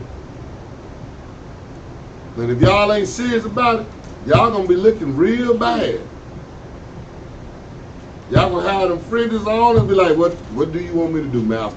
And it ain't gonna be Yahawah you talking to. Y'all gonna be bowing down to that white man with fringes on. Y'all gotta get yourself prepared. He says suffer with him. We gotta go through them, man, we gonna have to go through. Paul and them was hung. I mean, not Paul, Peter and them. They wasn't. John the Baptist. John the Baptist. Get his head cut off. That's what they was doing. Y'all don't think y'all might have to go through that? I don't know if I have to, but you know what? You got to get your mind prepared to be ready for that. I don't know what you got to go through. If you don't, you don't. But if you do, y'all better be prepared to do it. Because he said we walking this walk unto death. If it take us to die in this truth, that's what's going to happen. But we supposed to be standing bold. Hey, I died in the truth. And I'm supposed to be able to be like, hey, I'm good with that. See, because a lot of us scared to death. We scared to die. See, I'm scared to die if it ain't of the Most High. If it's out of the will of the Most High. I don't want to die doing something I ain't supposed to be doing. Exactly. But the death I take, going to fight for the Most High, they trying to make me eat pork, tell them they're going to kill, I take the death. And be happy with that. Go ahead, Matter of fact, let's get that real Go ahead, quick. Give me the book of Sirach, chapter 43 and verse 3. I know you were doing the class last week dealing with death in the truth. I know a lot of times our nation of people, we take death hard. But that's just because we lost the understanding of the scriptures, though. Understanding that, guess what? That spirit comes back. That's why it was very important that brothers and sisters live a righteous life so the Most High God can put you back in a healthy body. Read this, The book of Sirach, chapter 43, verse 3. At noon, it Sirach, searcheth Sirach 41 and verse 3. The book of Sirach, chapter 41, verse 3. Fear not the sentence of death. Read that again from the top. Fear not the sentence of death. So the Most High God commands us that we fear not the sentence of death. Read on. Fear not the sentence of death. Remember them that have been before thee. So we have to search the scriptures and remember our forefathers and our foremothers that died in this truth as well. You have some brothers that died a peaceful death, but you also have brothers and sisters that died horrible deaths in this truth, man. You have to be prepared for both. Read on. And that come after. And that come after. Read on. For this is the sentence of the Lord over all flesh. This is the judgment that the Most High God have pronounced over all flesh. Read on up. And why art thou against the pleasure of the Most High? And he's asking a question. Why are we against the pleasure of the Most High God? We should take pleasure in those things. Because he commanded that thing, man. So we got to do all things in gladness and in joyfulness of heart, man. I mean, when it says everything, man, everything, man. Read that again from the top, Bob. And why art thou against the pleasure of the Most High? So we shouldn't be against that pleasure that the Most High God has set forth. Read on up. There is no inquisition in the grave. Whether thou have lived 10 or 100 or 1,000 years. Go ahead, up. That's funny. The thing about it, we was promised that was gonna happen to us because of sin. The fact of the matter is, he said, okay, it happens. It's might happen to you, guys. Everybody ain't gonna die, but it might happen to us. But anyway, I take that back. Everybody gonna die. Even the one that's alive need to die. Because whatever you had to do, you had to die. You had to kill that old man. Yeah. Right. And if you ain't killed him yet, y'all got some murdering to do. For real. You get home, go murder that son gun. You get another precept. Let's go to Luke chapter 22 and verse 33. And this is what Peter said to Christ, man. Because you're thinking, like you're saying, in the last days, look, it's going to be a lot of stuff come up. But we got to prepare our mind for that, man. When you get there, I'll best read it. Luke 22 and verse 33. I had to beat you over there because you was a little extra sharp today. The book of Luke, the book of St. Luke, chapter 22, verse 33. Read. And he said unto him, Lord, I am ready to go with thee, both into prison and to death. And then this is our frame of mind got to be thinking.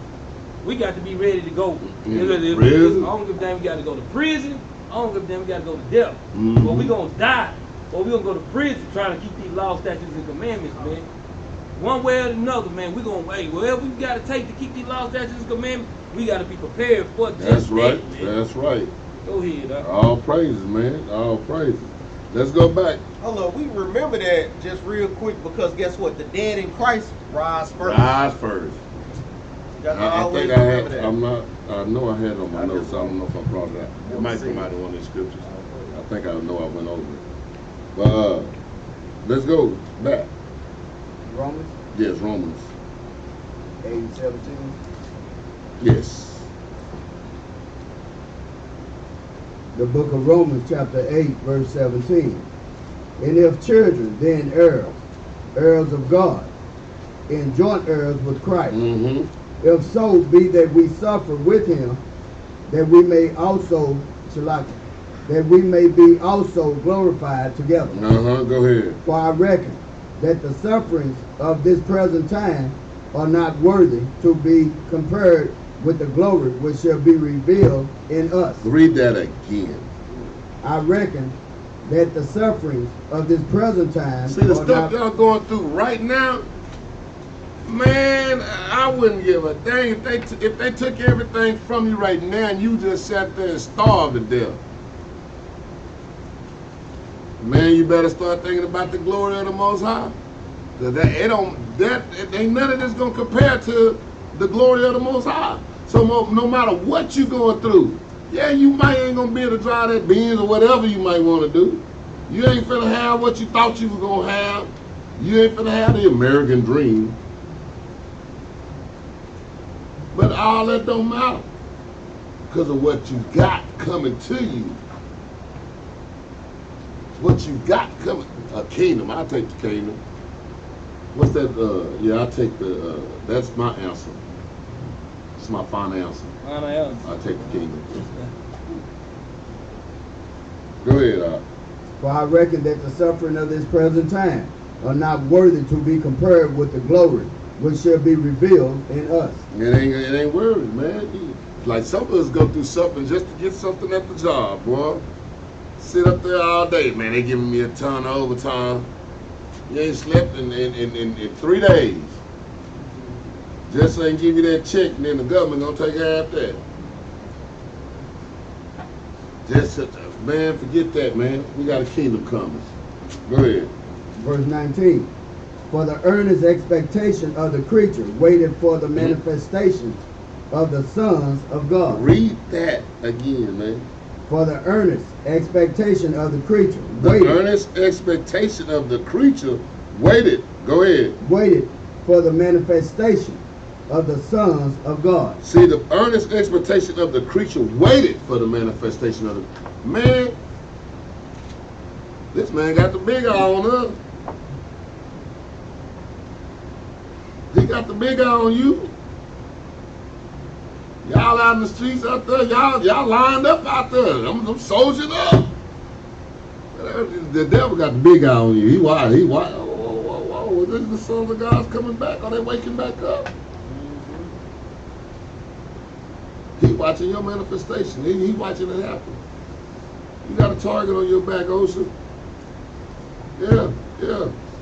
Rub your head. Probably a big old white X. Yeah, you got to see, look on your hand. Yeah, they got a said mark. They got a mark on your head. You mark. Even like Captain Backerby said, y'all already know, man. Who got the precept for sons of God? Brothers got certain precepts. Brothers just got to have that thing. What you got, Junior? Luke 3:38. And what else? Who can help Ak out? What's the other? You said 1 John 3 and 2. What you got, Cameron? Solomon 18:13. That's the other one I'm looking for, though. Wisdom of Solomon 18:13. And Luke 3 and 38. yeah, I just said it. Oh, did Yeah. Let's read that 1 John 3 and 2 again. 1 John 3 and 2. Is that what you said, Ak? 1 John 3 and 2? The book of 1 John chapter 3, verse 2. Beloved, now are we the sons of God, and it does not yet appear what we shall be. But we know that when he shall appear, we shall be like him, for we shall see him as he is. Now that's a good one too, but you also got a precept that was what? Yeah. Who was the beloved? That's what we did earlier. That's what we did. You need a precept. What you got, Isaiah? Say it again. 3 and 36. Yeah, what you say, Ak? I said 3 and 32. Yeah, 3 and 36. So couple with them 2 precepts. Y'all make sure y'all write those things down, because they think everybody is a son of God. Everybody is not a son of God, man. Even when you read down on Romans 9, he tells you, these are not the children of God, but the children that was given a promise. They are the ones counted for the seed. Get it out? Luke 3 and 38, Wisdom of Solomon 18:13. Put your little keyword, sons of God. Everybody got it?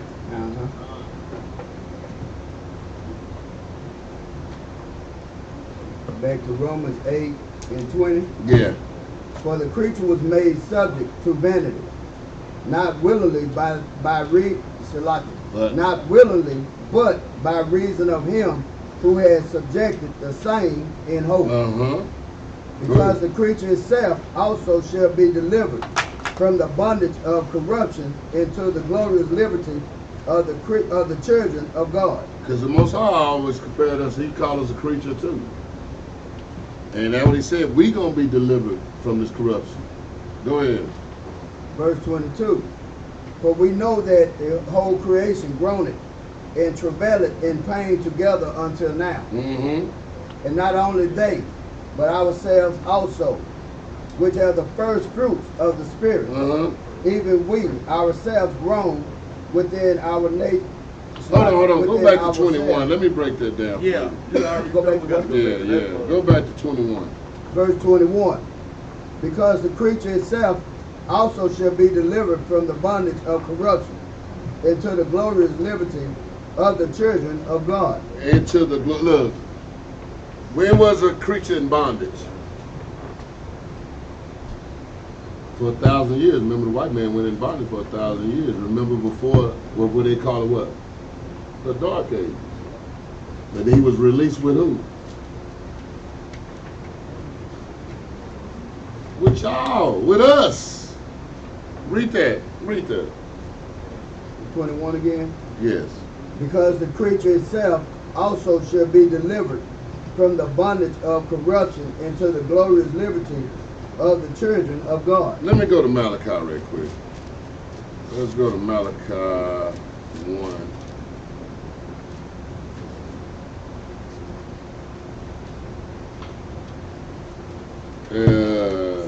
Let's start at 1 and 3. No, let's start at 1 and 4. 1 and 3? 1 and 4. 1 and 4. The book of Malachi chapter 1 verse 4. Whereas Edom said, we are impoverished, but we will return and build the desolate places. See, they was impoverished for 1,000 years. Remember that? And they was talking about they're going to return. And then when we go back over to that creature over here, at the time he was in, it says, because the creature itself also shall be delivered from bondage. He was let out of bondage. And we can go to Revelations about the 1,000 years of bondage that he was in. But he was let out of bondage where? With us. Go ahead, read. A corruption into the glorious liberty, the freedom of the children of Israel. Because when he was in bondage, we was free. We had liberty at that time. Go ahead. You want me to read? No, we go back. I just wanted to show them. The book of Romans chapter 8 verse 18. No. 21. Yeah. Because the creature itself also shall be delivered from the bondage of corruption into the glorious liberty of the children of God. Into the glorious liberty of the children of God. Go ahead. For we know that the whole creation groaneth and travaileth in pain together until now. He said the whole creation groaning. That means everything that was creation had been through some stuff. Even our enemy. The Most High had to sit him down, because imagine if he'd have let him loose for 1,000 years, man. It wouldn't be nothing on the planet no more. Nothing on the planet. But wicked. Nothing. Go ahead. Verse 23. And not only they, but ourselves also, which have the first fruits of the Spirit, when we ourselves groan within ourselves, waiting for the adoption, to wit, the redemption of our body. He said, but see, we got the first fruits of the Spirit. Now y'all should be comfortable that, hey, look, the adoption coming. It's coming. Go ahead. For we are saved by hope. By what? By hope. But hope that is seen is not hope. See, the hope that is seen, I don't see, because everybody gonna see. A lot of times we can't see. Only thing we can see is what's in front of our eyes. But when it comes to spiritual things, we don't even try to, we imagine stuff. You know, a lot of us got some great imaginations, you know what I'm saying? What is this also going into? Who can precept that? I'm seeing brothers catch that also, man. Certain precepts brothers gotta catch it if you read it. And these are precepts that we constantly go over. Read that again, verse 24. For we are saved by hope, but hope that is seen is not hope. But all praise, I get the spirit. Hebrews 11 and 1, saying the same exact thing, because hope is basically going into faith. You're hoping something may go or take place. We have faith that something may take place. Let's get there right quick. Hebrews chapter 11 and verse 1. All praise, huh? Since y'all pulling that, I'm gonna pull another. I got one. I'm gonna name my thing, but I'm gonna just. The book of Hebrews chapter 11 verse 1. Now faith is the substance of things hoped for. Things hoped for. We hoping for the kingdom. Yes. We don't. The evidence of things not seen. The evidence of things not seen. Let me pull a precept and go with that. Let's go to Romans 5 and 1.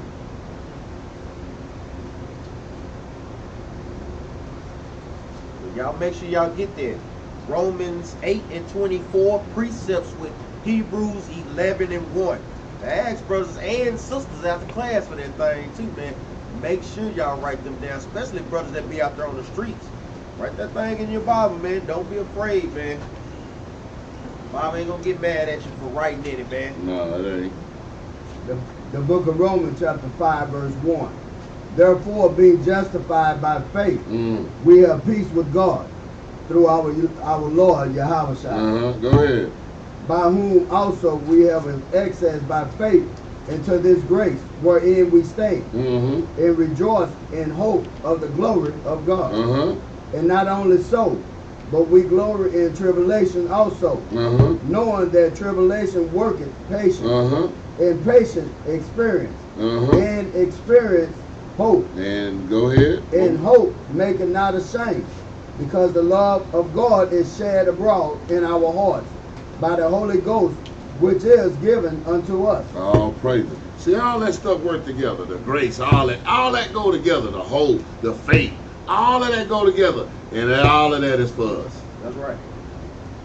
Even like Ak was going into, because even in verse 3, you have to glory in tribulation because the Most High God is trying to build you up. He's constantly trying to build you up. Like Capt Jerubbaal say, how can God fix some things if he don't put you through nothing? You know, so he gotta put you through some things, man. Because like we say, we don't respect things when they're just given to us. We just take it for granted.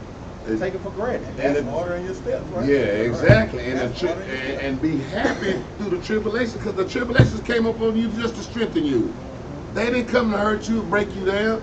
Yes, there you got to go through some stuff. Yes, you're going to come out some stuff. But yes, keep your mind and your head to the point where you hoping that, hey, when I'm done with this, hey, I hope out of every tribulation, the most I return after this one, be like, this must be it. Like, dang it, that wasn't it, I guess. We tell, hold up real quick, guys. We tell brothers and sisters every time, because I know me and I talked about that a lot. Just think of Job, man. Think about that, man. When brothers and sisters hate going through tribulations, think and read the book of Job. Go ahead, Ak. Let's get another precept on it. Let's go to 2 Corinthians chapter 4 and verse 16 right quick. This is going into the same thing about the things that we hope for.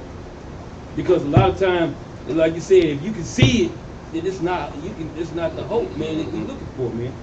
Let's read that, 2 Corinthians 4 and 16. The book of 2 Corinthians chapter 4 verse 16. Read. For which cause we faint not, read. but through our outward man perish. Because this is what we don't care if the outward man perish, man. Read on. Yet the inward man is renewed day by day. This is what we supposed to be working on, the inward man, so we can renew the inward man day by day. Read on. For our light affliction. The Lord called our affliction light. He said, for our light affliction, man. Read. Which is but for a moment. This thing is just for a little moment, man. Read on. Working for us a far more exceeding and external weight of glory. Because this light affliction is going just for our external glory, man. What the things to come, man. Read on. While we look not at the things which are seen. So while we look not at the things which are seen, just read on. But at the things which are not seen. But at the things which are not seen, the things that to come. This is what we hoping for, man. Read. For the things which are seen are temporal. Because the things, that's why it's not hope, because the things that we see, this is temporal to us, man. This is just for a little while. Read. But the things which are not seen are external. But the things are eternal. But the things which are not seen are eternal, man. Because like you say, this world's gonna perish away. We waiting for the New Jerusalem to come back, man. For this world to be cleaned up and us be right back into our glory again with the Most High, man. so we can have favor amongst our God, that the nation will see us and say, look, this is a wise and understanding nation who had God so nigh unto them because we follow his laws, statutes, and commandments, man. That's right. Go ahead. Hey, excuse my French, but that was a badass precept. Brothers gotta write that thing down. Sisters gotta write that thing down, man. For real, man. Meditate on those things, man. Hey, give me James 5:11 right quick. To land me back, like you said, on Capt. Benaniyah, what he said. Because patience worketh experience. That's right. Experience worketh hope, man. When you go through things and you patient through that thing, then that gives you something that, guess what? Tell a brother that you succeed or sister that you passed and succeeded. That gives you that experience. And then once you get that, you strengthen yourself up and say, well, I can go through this again. I got hope and believe that guess what? The Most High God goes send me through nothing I can't bear. You know what I'm saying? But read James 5:11. The book of James, chapter 5, verse 11. Behold, we count them happy which endure. Count them happy which you do. Read on. Ye have heard of the patience of Job. Capt. Benaniyah just said, revert back to Job, man, at all times, man. How he endured, man, the Most High. But read on. And have seen the end of the Lord. They have seen the end of the Lord. Better the end of the thing than the beginning. Watch this. That the Lord is very pitiful. He is very pitiful, but what? And of tender mercy. And of tender mercy, though, man. You know, you look at Job losing his family like, oh, that's pitiful. But then you see you get a whole new family, man. And that's the mercy of the Most High God, man. Remember Job, man, you know what I'm saying? You have seen the end of the Lord. Better is the end of a thing, man. Ecclesiastes 7 and 8. Yeah, So always go back and revert to Job, man, with that patience, man, for real. Think about that, boy. You know how the races start? Pow! And they come up out the blocks. And that dude in first place, we all see it. But it don't mean nothing. He was in last when he got down to the finish line. You know what I'm saying? So it's about not what you see at first, but what you see at the end. Right. That's why he said, he that endureth to the end shall be saved. Let's go back. Romans 8. What was it?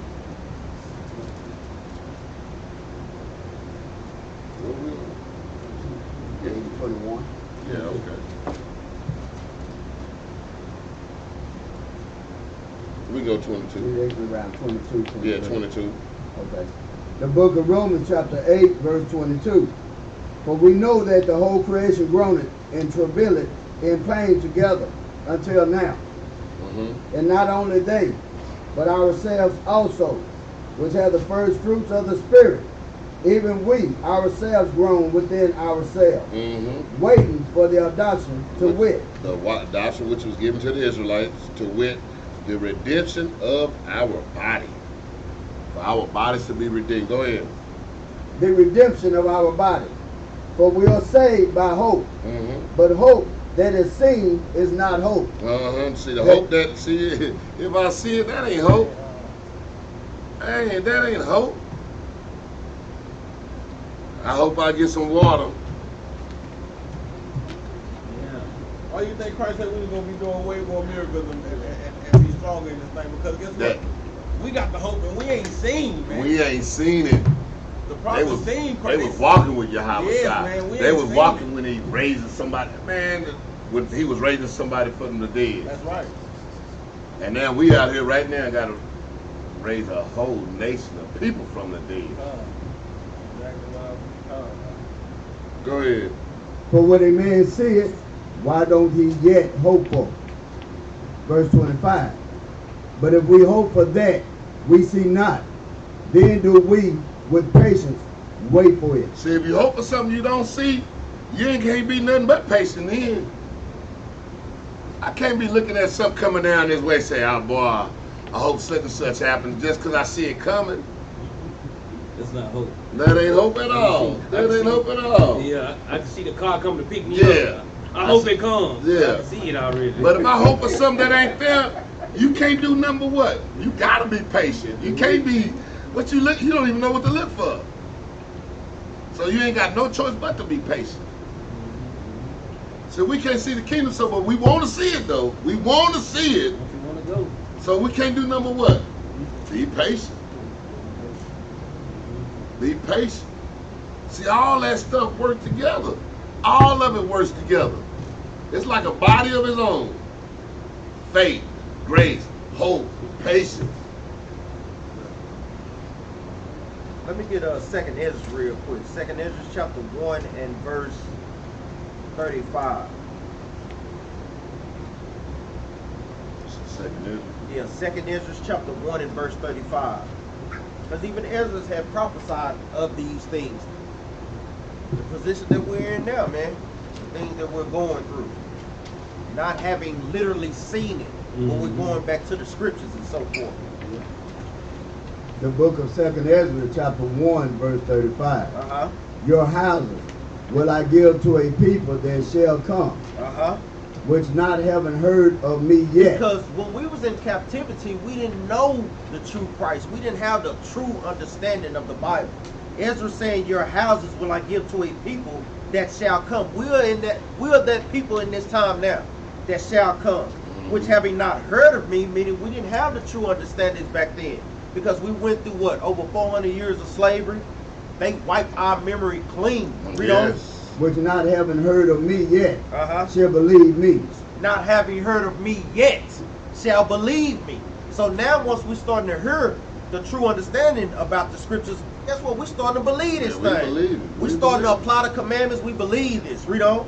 To whom I have shewed no sign. And we didn't see the miracles. We didn't see Christ, the Most High God, split the Red Sea. We didn't see Elijah rain down fire and so forth. We didn't see those signs, you know. Yet they should do that I have commanded them. Even without seeing those things, man, guess what? We keeping the commandments, man. We doing the things that the Most High God is commanding us to do. Read on. Verse 36. They have seen no prophet. We didn't see the prophet Jeremiah. We didn't see the prophet Ezra literally on there. We didn't see Christ. Read on. Yet they shall call their sins to remember. But now, guess what we doing? We calling our sins to remembrance. We know we was all in wickedness, didn't want to be in order, sisters out of order, men out of order, but we calling those things to remembrance, and we repenting and turning back to the commandments. Read on. And acknowledge them. And we acknowledge them. We acknowledge that we was wicked, drug dealer, thieves, covetous, all these different type of sins. Read on up. I take no witness. I take two witnesses. Shalaki. I take two witnesses. The grace of the people to come. And he said he take it to witness the grace of the people to come. Because we literally know we was wicked as hell, man, and did perversely. But the Most High God has given us that grace to be able to allow us to get these things in order. Read on. Whose little ones rejoice in gladness. Now guess what? We are those little ones. We rejoicing right now that we the Israelites. Rejoicing that guess what? We get to keep the commandments, man. The children, man. How they enjoy playing on the new moons and so forth after Sabbath. Read on. And though they have not seen me with bodily eyes. And though we haven't seen Ezra or Christ with bodily eyes. Read on. Yet in spirit they believe the thing that I say. Yet in spirit, the spirit is what? The words of the Bible. We believe the things that's coming up out of this book. We believe it in the prophecy and what Christ is saying, man. That's right. That precept. Go ahead, Doc. Matter of fact, let's go get that precept with Christ saying the same thing. So this will help brothers out. Christ saying the exact same thing, man. Who know it? Before I agree. Because Who know it? That should help you out. Because I know I'll ask y'all that question, Capt 101, bro. We should have something. Brothers gotta have these because they gonna constantly ask, you know, show me what Christ quoted out of their prophet. You know it, Barakai? I gotta write these things. What you got?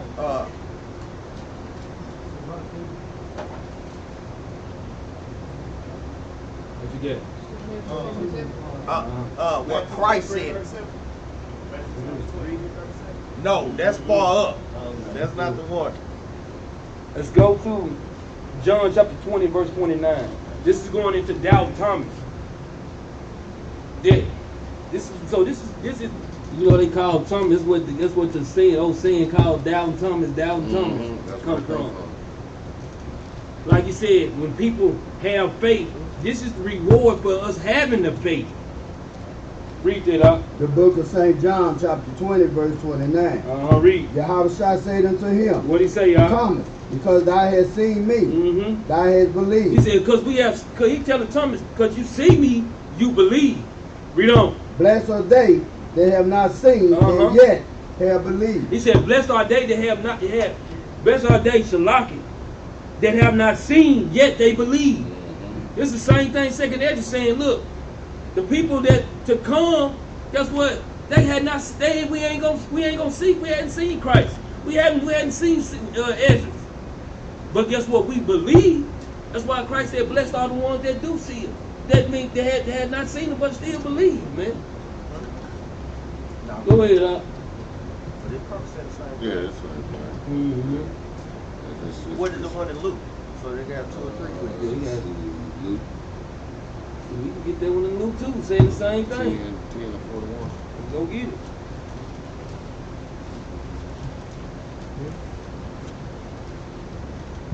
Luke 10, 41. Is that it? Yeah, let me check it out, right? No, that ain't right.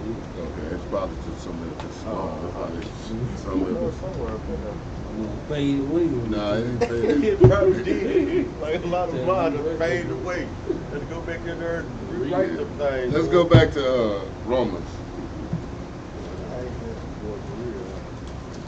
See if we in this probably could be too long. You don't know where you gotta go with, put the arrow and underline.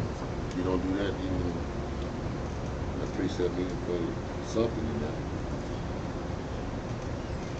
Where'd you stop at last time? 26. Yeah, go ahead. The book of Romans chapter 8 verse 26. Likewise the Spirit also helpeth our infirmities, for we know not what we should pray for as we ought, but the Spirit itself maketh intercessions for us with groanings which cannot be uttered. Yeah, see, that's what Yahawah do for us. That's what he do for us. For the men, like I said, women, you got to go to your husband if you got the husband. That's your head. He's our head. So when we take prayers to him, we can't go directly to God. And some of us, I know darn well, I don't think I'm ready to be right directly with God anyway. I just rather how the order is. It's an order. Let me go in order. Because you'd be like, I'm going to bust in on the king and I'm going to tell him. No, you better talk to his little people below him, because you bust in on the king, he might put you to death. About the Most High? You gonna bust in on who? I'm talking about just anything in the kingdom. Man. You just don't. I'm gonna bypass these soldiers at the gate, and I'm just gonna run in there and tell the king, no, don't do that. That's how we better not do. God, you need God. Not it. No. I gave you a mediator right there. See, because one thing about it, they not even gonna go to the White House and bust in there and tell the president something. At all. Won't do none of that. Won't even bust in the church and tell the preacher something. I'm gonna go tell God, hey, look, I don't like how you started everything. Okay. Take you out the picture then. Let's go to 1 Peter chapter 1 and 4.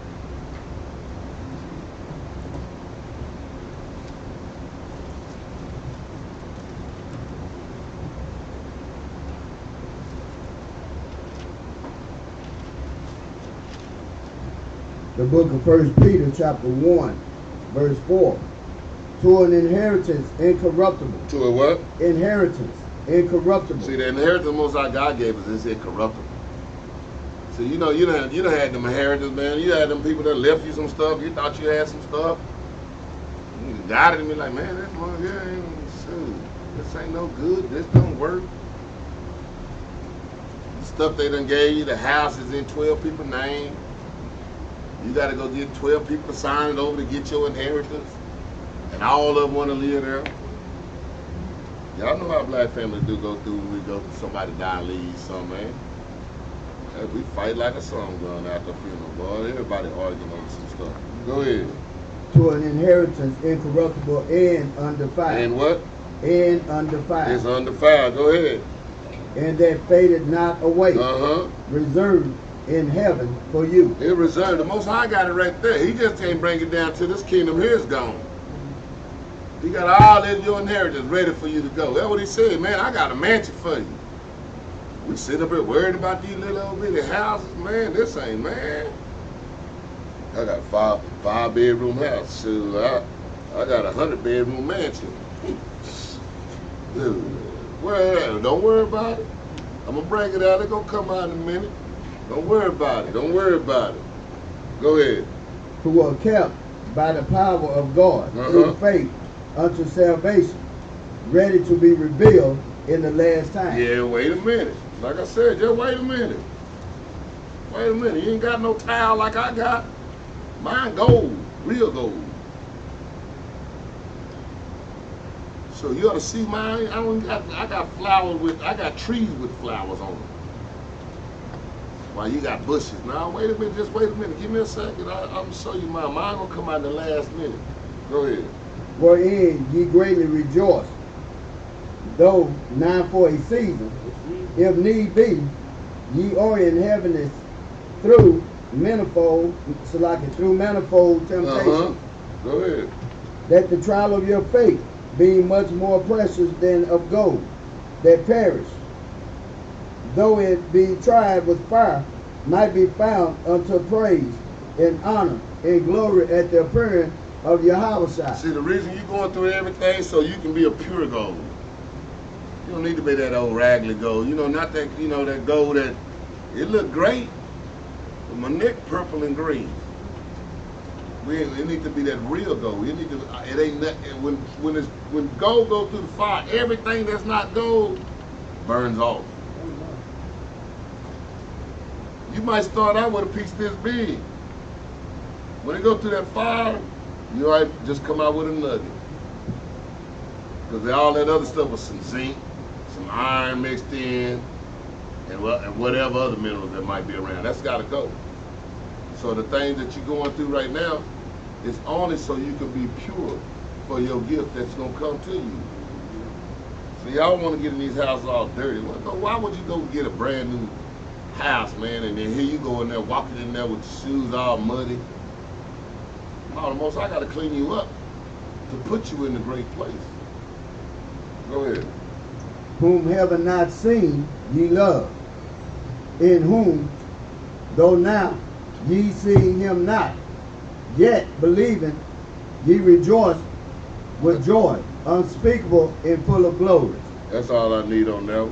Let's go to Tobit chapter 4 verse 19. Hold up, it's basically saying the same thing. Yeah. John 20 and 29 is saying, and Second Ezra chapter 1 and verse 35 on down is saying too. So y'all can write the precept with First Peter 1 and 8.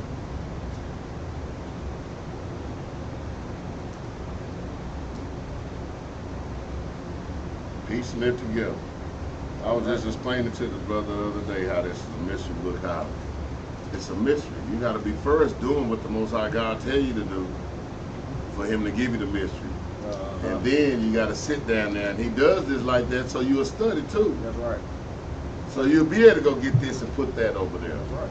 So you're respected, because if it was just given to you, our people wouldn't respect it. But look how many times that the Most High gave it to us, and we didn't respect it. That's right. Go right back into captivity. He said, "No, y'all got to work for it this time." That's right. And then He did it. Then the way He did it this last time, He made our enemy this time say, "Now look, y'all can't even read."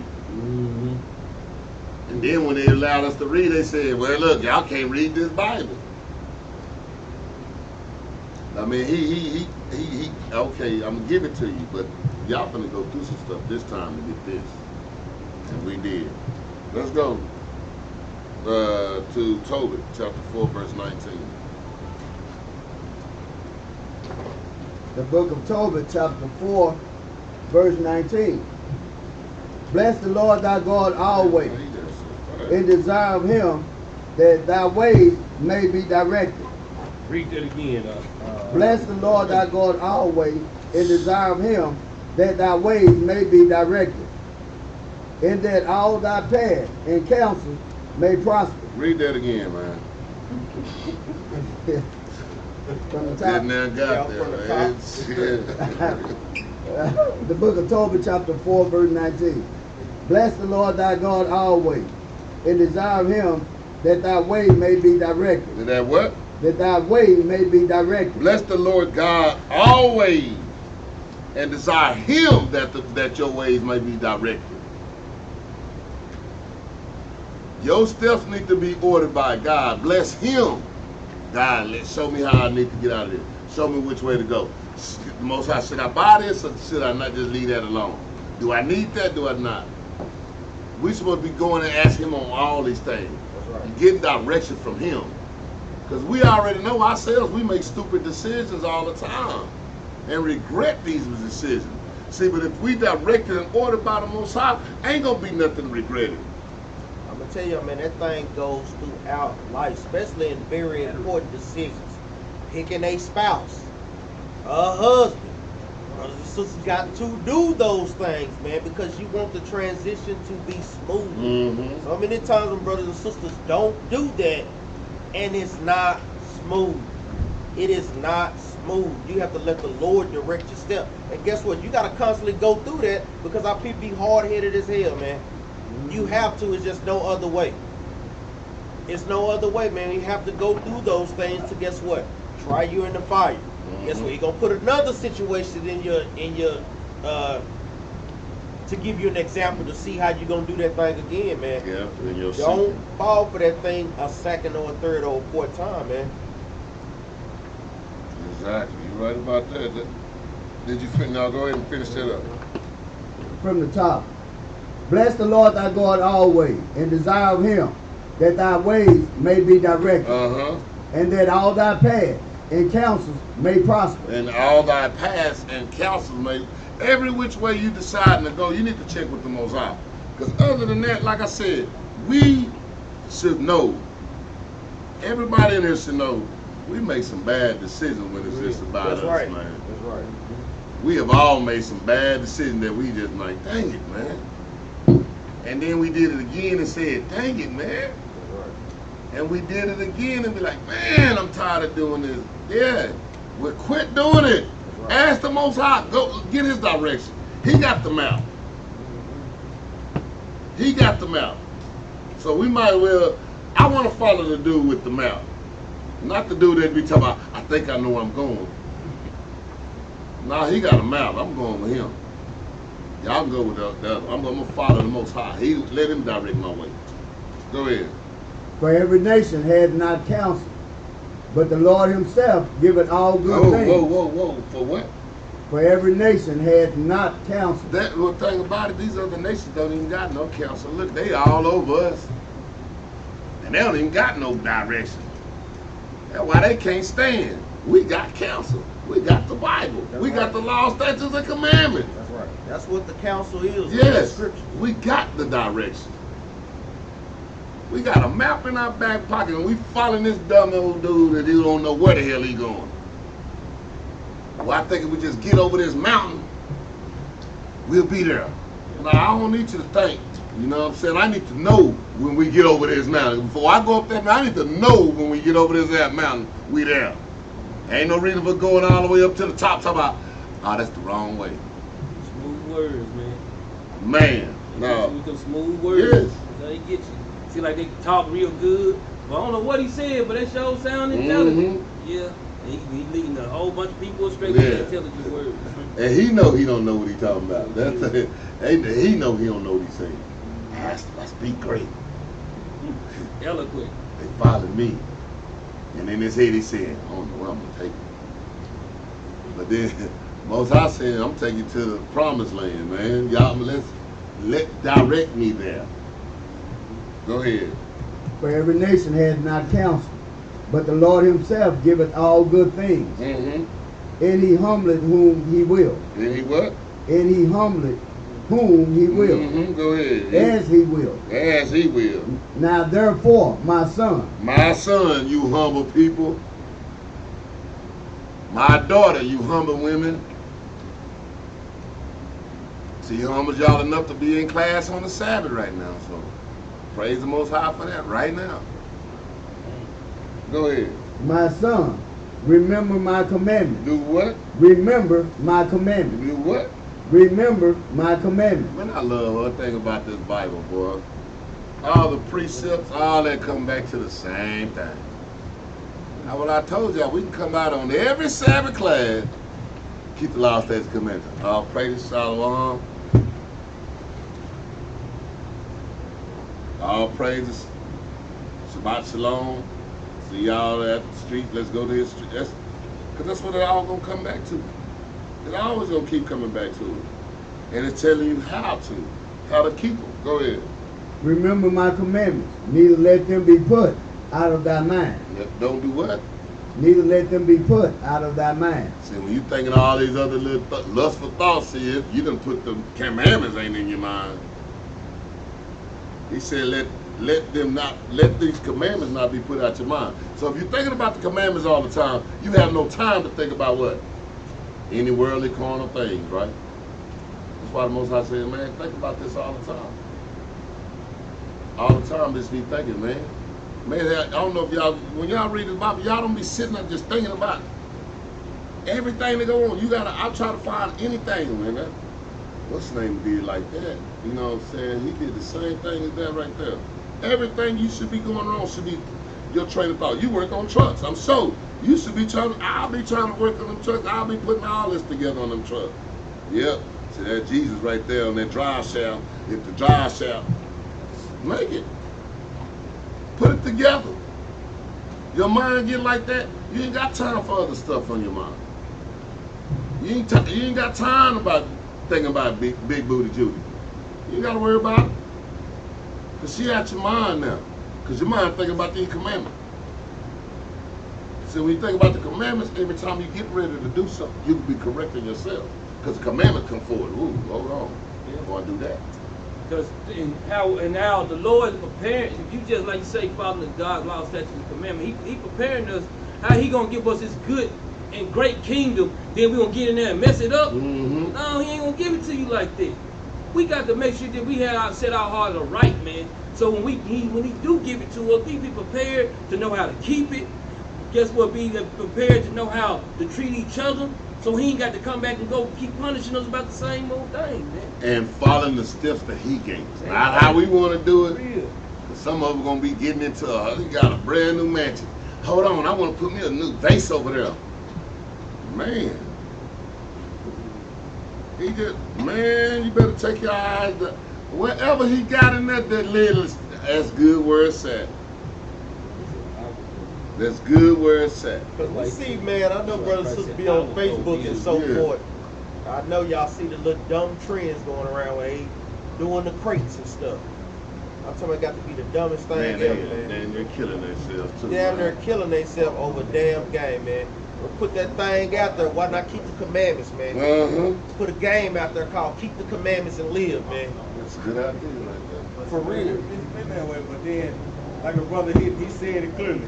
A Negro love to see another Negro fall. That's it. You just want to love to see another Negro fall, man. Laugh at it and so forth. I didn't even see where brothers done did good and somebody come and kick the crate. Just to see him fall. Come on, man. We love to see each other fall. How about seeing each other win? Like I said, how about keeping these commandments? That's right. Don't let Facebook order your steps. Let the Most Yeah, High God order no your doubt, steps. man. No Facebook doubt. be ordering the hell out of people's steps, man. You know what we used to do with crates? Put it on a tree, man, and go do some hooping. I'm just saying. Basketball. We did something other than that with it, man. See, you could have never, man, you could have never told me, yeah, climb that, man. You crazy. You crazy or something. I can already feel my jaw broke just looking at the crate. Yeah, young lady even died, man. A lady already died. And one dude busted all up, whole eye swole, got messed his brain up. Lady died. She busted her good. Yeah. Head wide open. Man, y'all got Like the brother said, don't let Facebook or YouTube got order your stuff. Let the Bible order. Let the Most High. Facebook order a lot of people's stuff, Exactly. man. They get on there, their whole life is Facebook, man. Yeah. If your whole life is Facebook, then guess what? You're obviously not reading your Bible enough, man. If you got the chance to be on Facebook like how you doing, man, guess what? You're not giving the Lord enough time, man. Because a lot of times people, when they first wake up in the morning, first thing they do is grab their phone. Are you reading the Bible verse on your phone, or you going straight to social media, man? What are we doing? That made me so mad. I just quit Facebook. I don't know how y'all can stand the bug crap, man. I just can't watch it. I deactivated. I didn't want to just deactivate it. I took everything off of there. I don't want to even deal with it. Because otherwise you be on arguing all the goddamn day if you're in the truth anyway. Go ahead. Let me finish that up. Verse 20. Yeah. No. We finished. Yeah, you want me to read it again? No. We already finished that. Let's go to Romans chapter 6, verse 12. Yeah.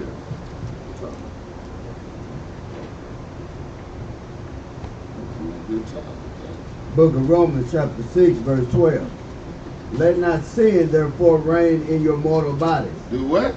Let not sin therefore reign in your mortal bodies. Let not sin reign. That's very. I don't gotta break that down.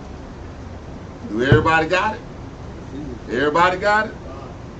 Read it again. Let not sin therefore reign in your mortal bodies, that ye should obey it in the lust thereof. He said, let not sin reign in your mortal body, that you should obey it in the lust thereof. Start getting your mind and your body. Go back to these laws, statutes, and commandments. You start developing. We've been talking about this the whole thing. It's the development stages to getting your body out of sin, period. I mean, I don't owe nothing else. Remember that day when you was on that last child support payment? I'm done. I don't owe nothing else. I don't owe nothing else. That's probably one of the best letters I ever got. You done with child support. Ooh. That's how y'all should be with this sin. I'm done. I don't owe nothing else. I don't owe nobody. I don't owe the devil nothing. I don't got to do none of this stuff no more. I'm done. Here's your last child support payment right here. These laws, statutes, and commandments. Most High redeemed you. It's paid off. And some of y'all will run right back to you. The girl you claim that you hated. I'm gonna go back to see if I can get back in the bed with her one more time. I'm gonna put it one time. Yes. And that's what we do. You go jump right back in bed with sin. Just one more time, mate. Maybe. No, you're gonna go be right back over there. Now you got 18 more years because you got sin pregnant. And you got 18 more years. One time. On child support for that one time. One time gonna get saved. Y'all better. I'm putting it the way y'all understand it. If you don't understand it, better yet, read what you just read from the beginning. Like I said, that don't even need no explanation. Verse 12. Let not sin therefore reign in your mortal body. That's very I don't have to explain that. I don't have to break that down. Everybody who have an ear should understand that. Read. That ye should obey it in the lust thereof. Read. Neither yield ye your members as instruments of unrighteousness unto sin, but yield yourself unto God. Don't let your body be used for something else other than the Most High God, man. Don't let it. I know sometimes you think you can get away with it, but you ain't getting away with nothing. Nothing. Go ahead. But yield yourselves unto God, as those that are alive from the dead, and your members as instruments of the righteousness unto God. He said, for those that are alive from the dead. Y'all are alive because y'all once was dead. Go ahead. But sin shall not have dominion over you. Sin shall not what? Have dominion over you. Sin sometimes, boy, control us. Control us. He said it shouldn't have no dominion over us. Remember we went about that earlier. Shouldn't have no dominion over us. We got to fight for that. We got to take our bodies back. We got to take our minds back. Take the spirits back. Exactly. Go ahead. For ye are not under the law, but under grace. We ain't sacrificing no more. I ain't want to blow that out because I got to go and explain. That's Hebrews chapter 10. We ain't under the law of sacrifice no more, but we under grace. He gave us this time now. And accept the sacrifice that he gave us, which was Yahawah, and believe it on him and keep his laws, statutes, and commandments. I don't know how simple else I can break it down for you on that one. We got the precept for verse 14. What else? Galatians 5 and 23. Let's read it right quick. Galatians 5 and 23.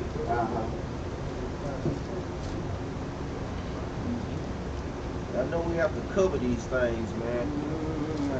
5 and 18. They're gonna lead you to break down some more. That's not the break. That's not, that ain't. Yeah, that's not it. Okay, what about, let's see, 6 and 1. 6 and 1 what? Galatians 6 and 1. You probably got that broke wrong. Nah, you got that broke wrong. I don't know. He talking Romans 6 Galatians and 1. 5 and 18 Is it is what Romans I 6 believe and he's 1? talking about. 5 and 18. That may be what it was. Hold up, let's stay in Galatians. Let me see 5 and 18. Yeah, but if you be led by the Spirit, you are not under the law. Still got to break it down. Yeah, you still. Yeah, that's a lot of It's too broad, y'all. You still got to be broke down. That Galatians? Yeah, still got to be broke down. Yeah. Now you can do it, but like You I got said, it. you have to break it down. Who? What? Nah, I know that we did that. I just said I thought he had it. Brothers gotta have this precept, man. We go over this a lot, especially in Camp 101. You know, you can always start with what? Romans 6 and 1, like Ox said. Well, you just start back up at the top. Yeah, I can already said Titus 2 and 11, showing you what grace is, but also going to Romans chapter 6, verse 1. What shall we say then? Shall we continue in sin that grace may abound? God forbid. So do we continue to break God's laws because he give us a little freedom? No. God forbid. So make sure y'all put that right there next to verse 14. Oh, we don't get something like freaky too. That may be too. Thanks, that's I know one of these scriptures. And it goes into 14 and 15 goes into the same thing. Titus 2 and 11, like Ox said, you kind of want to lead with that and take it back up that way. Verse 1 and so forth. Go ahead, Ox. Oh, go ahead. Where we stop at? Verse 14. Verse 14. Yeah, we stopped at 14. You want to go to 15? No, let's go to Psalm chapter 4, verse 4.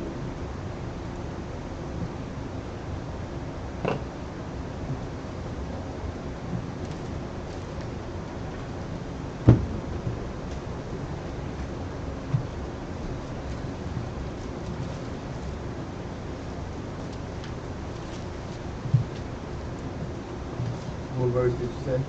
4, verse 4. 4 and 4? Mm-hmm. Okay. The book of Psalms, chapter 4, verse 4. Stand in awe and sin not. Mm-hmm. Commune with your own heart upon your bed and be still. See, that's one thing we need to start doing. Be still. Sit your butt down. Commune with your own mind on your bed. Meaning, stay in prayer. Go ahead. Offer the sacrifices of righteousness Uh-huh. and put your trust in the Lord. Uh-huh. There be many that say, who will shew us any good? Go ahead. Lord, lift thou up the light of thy countenance upon us. See, that's a lot of them out there right now saying, well, who's going to show us any good, man? Because nobody's showing the blacks and Hispanics and Native Americans nothing good. But we out there telling them the good news, the good tidings. Go ahead. Thou hast put gladness in my heart, more than in the time that their corn and their wine increased. He said that he put gladness in our hearts. See, every day we grow in this truth, the glad I am about it. The one thing it withstood anything that I thought that I can try to come against and try to prove it. Nah, it ain't work. So I'm glad the fact that I found something with some foundation that cannot be beat, that cannot be changed, that cannot be diluted, it cannot be contaminated. Go ahead. I will both lay me down in peace and sleep. He said, and so now that I know that, I can go, hey, I can go to sleep now. I'm cool. I'm feeling all right. I know this truth. I'm glad I'm not in Christianity. I'm glad I'm not Islam. I'm glad I'm not still in this world. I'm glad I do these high holy days that the Most High gave us and not this other stuff. I feel good. I'm at peace. I'm at peace. Can't nobody come down and tell me no anything. I'm glad with what I know. is the truth. I'm glad with that. I'm at peace with that. Y'all, well, go ahead. One more. For thou, Lord, only makest me dwell in safety. The Lord made me see the commandments and laws. You should be safe. You should feel safe. You should feel comfort. You should feel a hug around you.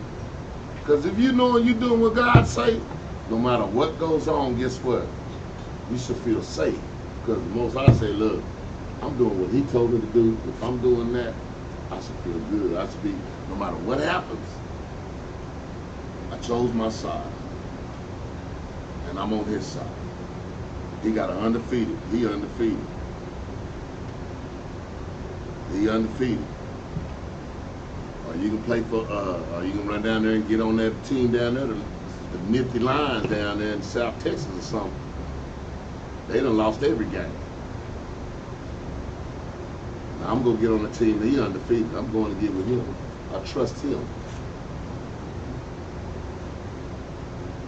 Let's go to Psalm 23. Did we finish that? Where'd you stop at? Finished. We finished. Okay. That was the end of that verse. What verse was that? 4 and 8. Yeah. 23. Y'all should be familiar with this. See, because when your steps are ordered by the Most High, and He said, like He said, we should feel safe. And this one we going in this right here when He's talking, He's going, hey, we should feel safe. Even unto that, you should feel safe. So when you keep these laws, statutes, commandments, and you don't wake up in the morning, we should be all right. That brother all right. But and we should be kind of worried when our people be passing them and like, man, mother wasn't in the truth. Now that's something to think about. But if a brother passed, now this brother been keeping these laws, statutes, commandments, I'm comfortable with that. Okay, yeah. You wake up first. Go ahead. The book of Psalms, chapter 23, verse 1. The Lord is my shepherd, I shall not want. See, I don't got to want nothing if I got the Most High. All I got to do is He say. He said here, I seek ye first the kingdom of heaven, and all these things shall be added. Go ahead. He making me Hold on now. And you know, Esau, they love quoting Psalms 23, and King David said he hates them with a perfect hate. Exactly. That's ironic. Exactly, it is, man. Go ahead, Doc. Verse 2. He making me to lie down in green pastures. See, that's what He said. I'm safe. See, when you at the park and everything out now, you feel good at the park. He make me lie down in the green pastures. I'm safe. I'm comfortable with Him. Go ahead. He leadeth me beside the still waters. He restored my soul. He leadeth me in the path of righteousness. In the what? In the paths of righteousness. See, He lead me. See, when you follow the Most High, you see how it sounds. Then that just sounds good. Just in this.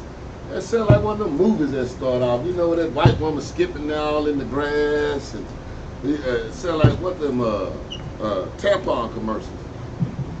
I don't know how they always happy on them tampon commercials. I don't know, every last one of them. They just, and it's just this, like, you got to be looking at TV like, man, she must be led by the Most High. Because she look happy. Happy are we? Go ahead. Yea, though I walk through the valley of the shadow of death, I will fear no evil.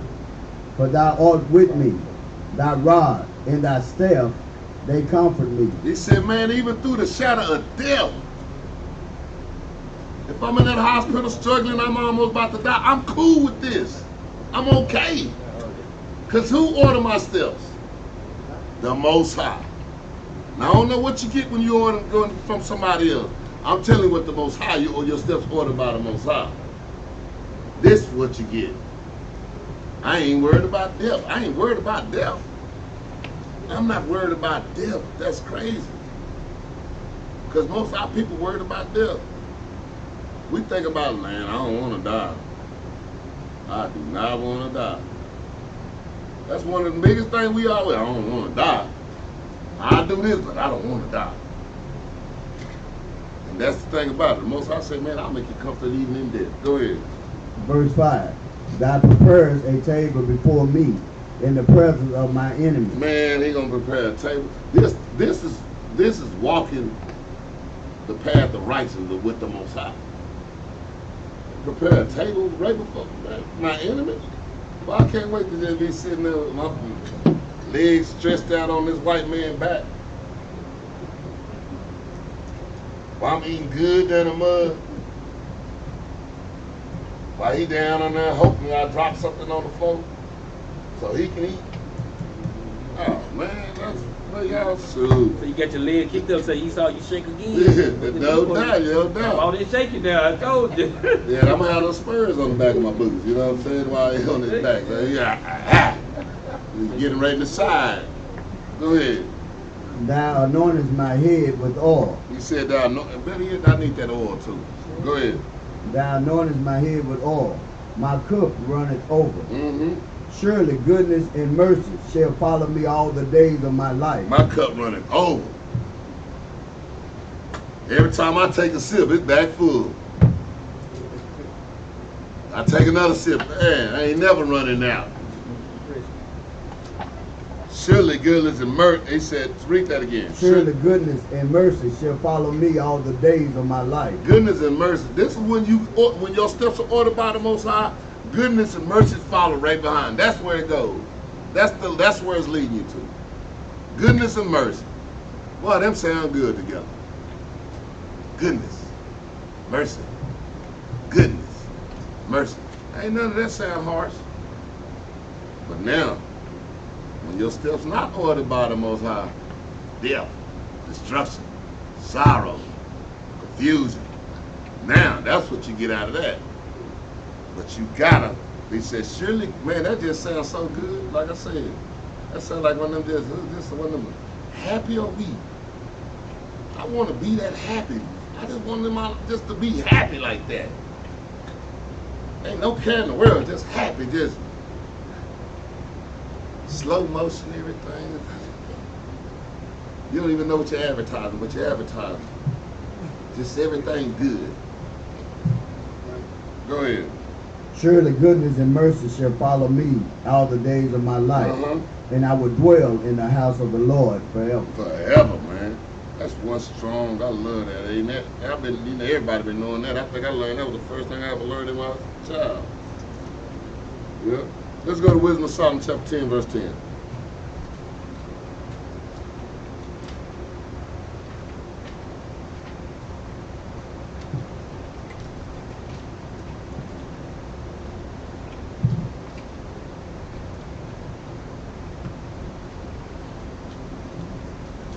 The book of Wisdom of Solomon, chapter 10, verse 10. When the righteous fled from his brother's wrath, she guided him in right path. In what? In right path. When the righteous fled from the brother's wrath, she guided him in where? In right path. Showed him the kingdom of God. And gave him knowledge of holy things. Made him rich in his travels. And multiplied the fruits of his labor. And multiplied the fruits of his labor. And multiplied the fruit of it. Man, whose steps you want to be ordered by? Man, you see what that just guided him? Read that again. When the righteousness fled from his brother's wrath, she you guided know what that's him. talking about now? Do anybody know? Esau. Yes. Yeah. What precept? Genesis 20. Genesis 20. Say it again. Genesis 25 and 26. Genesis 27 and verse 42. I'll write that down. Well, when he had to flee from Esau before their daddy had died. But hold on, go read. Start at 7. See, this when you don't order, when your steps not ordered by the Most High. Read that one. The book of Wisdom of Solomon, chapter 10, verse 7. Of whose wickedness, even to this day, the waste land that smoketh is the testimony, and plants bearing fruits that never came to ripeness. In a standing pillar of salt is a monument of an unbelieving soul. Man. for regard not wisdom. They get not only this hurt, that they knew not the things which were good, but also left behind them to the world of memorial of their foolishness, so that in the things wherein they offended, they could not so much as be hid. Go ahead. Because this is wisdom. Because see, when you all your steps are ordered by the Most High, they are wise steps, man. They wisdom. They righteous. And that is the law, statutes, and commandments. They are wisdom. Read. But wisdom delivered from pain those that attended upon her. Now read that. When the righteous fled from his brother's wrath, she guided him in right path. See, the laws guided him in the right path. These law, statutes, and commandments guided Jacob in the right path. Who is the sheep? Isaiah. Who is the sheep? Go ahead, Isaiah. I see you. When you said sheep? Yeah, when she guided him in the paths, in the right paths. Who is the she talking about? Wisdom? Who is, just say it. Say it again. Wisdom. That's all, yeah. Wisdom. That was the first thing I said it, and then you said Isaiah, and then you said it. Wisdom. I know I can always say it. Wisdom is the she. I heard you, but when I asked you again, you like you weren't sure. Yeah. Okay. Say it. I thought you said sheep. Yeah, I thought he said. Oh, sheep. Yes, sheep. That's what he was Yeah, giving. when she said Sheep. Yeah. My bad, man. Y'all talking about my speech, man. Where do we read sheep at? Context. Yeah, the she is going into wisdom. Wisdom is the laws. Yes. Now read that. 10. When the righteous fled from his brother's wrath, she guided him in right path. Showed him the kingdom of God. Showed him the kingdom of God. See, when it guided, listen, it said guided them in the right path. The steps that he going by is what wisdom has taught him, which is these law, statutes, and commandments. Go ahead. And gave him knowledge of holy things. Of holy things. Go ahead. Made him rich in his travels. In travails. And made him rich in his travails when he was going through. He made him rich through those. Go ahead. And multiplied the fruit of his labor. Everything he did, he got double. Imagine going to do a job, and at the end of the week they give you 2 weeks pay for 1 week. If they give you 2 weeks pay, they're gonna be you know we overpaid you last week, dude. That was that. And white man gonna come take it back. The Most High said, I'm gonna give you, I'm gonna double your man. Come on, man. Y'all better follow them steps, man. Y'all better follow them steps. If you want it like that, that's what steps you better follow. That's where you need to be going. Let's go to 2nd Ezra chapter 7. I'm gonna go over here and he said I'm gone too long. Yeah, I'm gonna go ahead and we get 2 more scriptures right there. We'll do a part 2 next week. I'm just The book of 2nd Ezra, chapter 7, verse 7. The entrance thereof is narrow. What? The entrance thereof is narrow. The entrance is what? Is narrow. See, in order to see that's one reason y'all gotta follow the orders. Your steps should be ordered by the Most High, because the entrance to this place, first of all, it's a tiny entrance. So everybody don't know how to go there. Everybody don't know how to get there. See, all these other ways, they big. So yeah, everybody know where that's at. Christianity, that's over there. See that big hole right there? That's Christianity. Islam, oh, that's over there. You can see it from here. But this place, you need a map. You need somebody to guide you to the place. And then when you get there, even this, go ahead and finish. The entrance thereof is narrow. It is set in a dangerous place to fall. Like as if it's set where? Hold on, it's set where? It is set in a dangerous place to fall. It's set in a dangerous place to fall. It's not easy to find, and it's set in a very dangerous place to get there. Because you got to go through all that stuff that's in the world, bypass all of that stuff, just to get there. Go ahead. Like as if there were a fire on the right hand, and a fire on this side, and on the left a deep water, and an ocean on this side. And no, you do not have no floaties on. Deep water on this side, fire on this side. It's dangerous to get there. It's dangerous just to even get to the hole to go through. Go ahead. And one only path between them both. One narrow path between them both.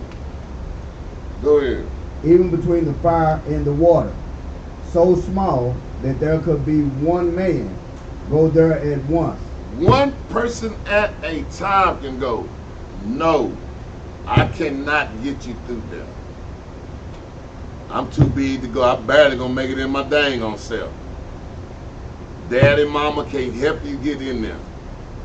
When we get there, there's only one. Ain't no. You can't be telling, hey, no. You got to go through by yourself. Well, that's my husband. Don't matter. Well, that's my wife. Nope. Y'all ain't going in there together. Only one person can get in there at a time. Or you cheers, right? Yeah. All these things. All of them got to make it. They got to go. And we can't get, y'all come on. No, ain't none of that. No. Go ahead. If this city now were given into a man for an inheritance, if he never shall pass the danger set before it. See, read start it again. If this city now were given into a man for an inheritance, if he never shall pass the danger set before it, how shall he receive this inheritance? If I gave you an inheritance, and then it's gold kingdom right there. It's a whole kingdom, but the only way you're gonna get there is through the danger. There's a certain path you gotta go. You seen the movies, Indiana Jones and that little old stone is right there. But ain't no fluoride in this area. I touched them, arrows come out this side over here. It's some stuff to get there. Then you gotta go through it if you want it. If you want to get it, the Shante dagger, you gotta go through all that stuff that the floor falling out from under you. And these are the conditions. Jump over to verse 57. Verse 57. Then answered he me and said, this is the condition of the battle. These are the terms of the contract. The conditions of the battle is the same thing. Read on. Which man that is born upon the earth shall fight. And these are the things that we got to fight. We have to earn our way into the kingdom. Read on up. That if he be overcome, he shall suffer as thou hast said. If he be overcome by his sins, then guess what? You gonna suffer as the Most High God has said. Read on. But if he get to the victory. But if he get the victory, read on. He shall receive the thing that I say. But if you overcome your sins, the trials, the adversity, guess what? You're gonna get the things that's promised unto us. This is something that brothers and sisters gotta meditate on, man. It's the condition, man. Go ahead. Yeah, and that sin is making it just so hard it'll distract you from that dangerous place. Because sin tell you, oh man, forget that, man. I got a lot of other stuff we can do. You see how dangerous that is? You wouldn't want to go over there? I got some stuff we can do. Come on, man. I know a concept right now. We can do all kind of stuff. That's what it's trying to get you to. But the way of the Most High, the path that He wants us to take, man, is very narrow. That's right. You gotta think, man. Sin feel good. Yeah, man. and it's not the most popular thing. Sin feel good. It looks good, man. But doing this truth, guess what? It don't always look good. Even though we have a great time amongst the feast days and so forth, but I know the conditions that brothers have to fight, trying to shake pork, trying to shake smoking, trying to shake lust and so forth. It's not pretty that brothers and sisters have to go through those things, man. But guess what? You got to fight that battle, man. Praise. Let me go ahead and finish this up. Let me go to Isaiah 26 and 19.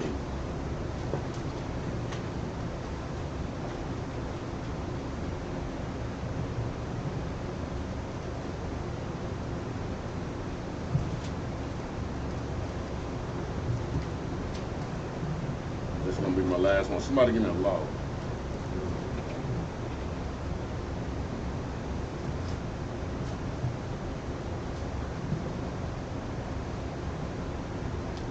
You get that read out.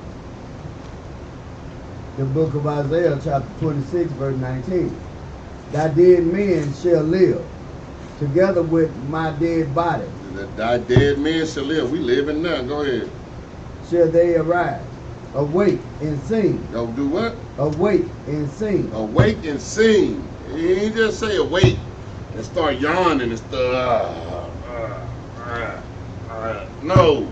Awake and be happy that you up. Happy are we. Happy are we. Go ahead. Awake and sing, ye that dwell in dust. Mm-hmm. For thy dew is as the dew of earth. Uh-huh. And the earth shall cast out the dead. And the earth shall cast out the dead. And the earth bringeth forth the dead now.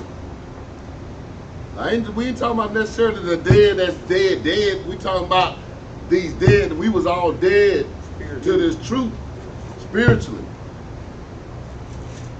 And the earth bringing us out, like he said, like the dew in the morning. You ever seen? I used to look at it. My grass seemed like it'd be happy in the morning, cause it done got the dew done fell down. I'll be like, man, it be all shiny and pretty. And that's how we supposed to be. Cause we just woke up. We alive now. We've been dead all our life. Well, that sounds crazy. Irony, huh?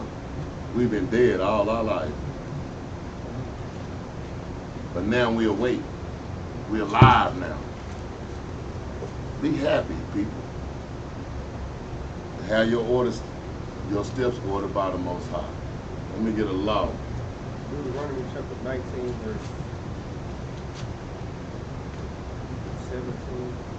Yes, let's get Deuteronomy chapter 19, verse 17.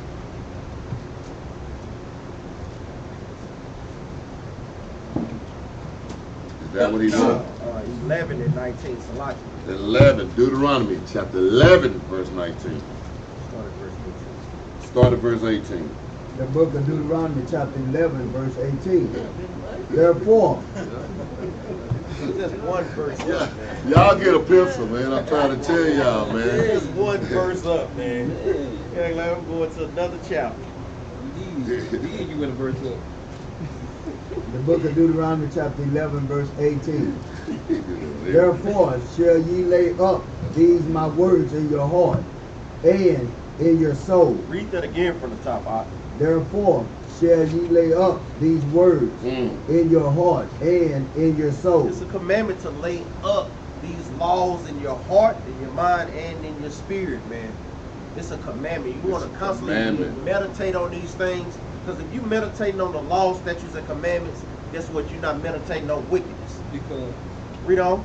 And bind them for a sign upon your hand. Bind them for a sign upon your hand, meaning put forth the action to do it. Read on. That they may be as frontlets between your eyes.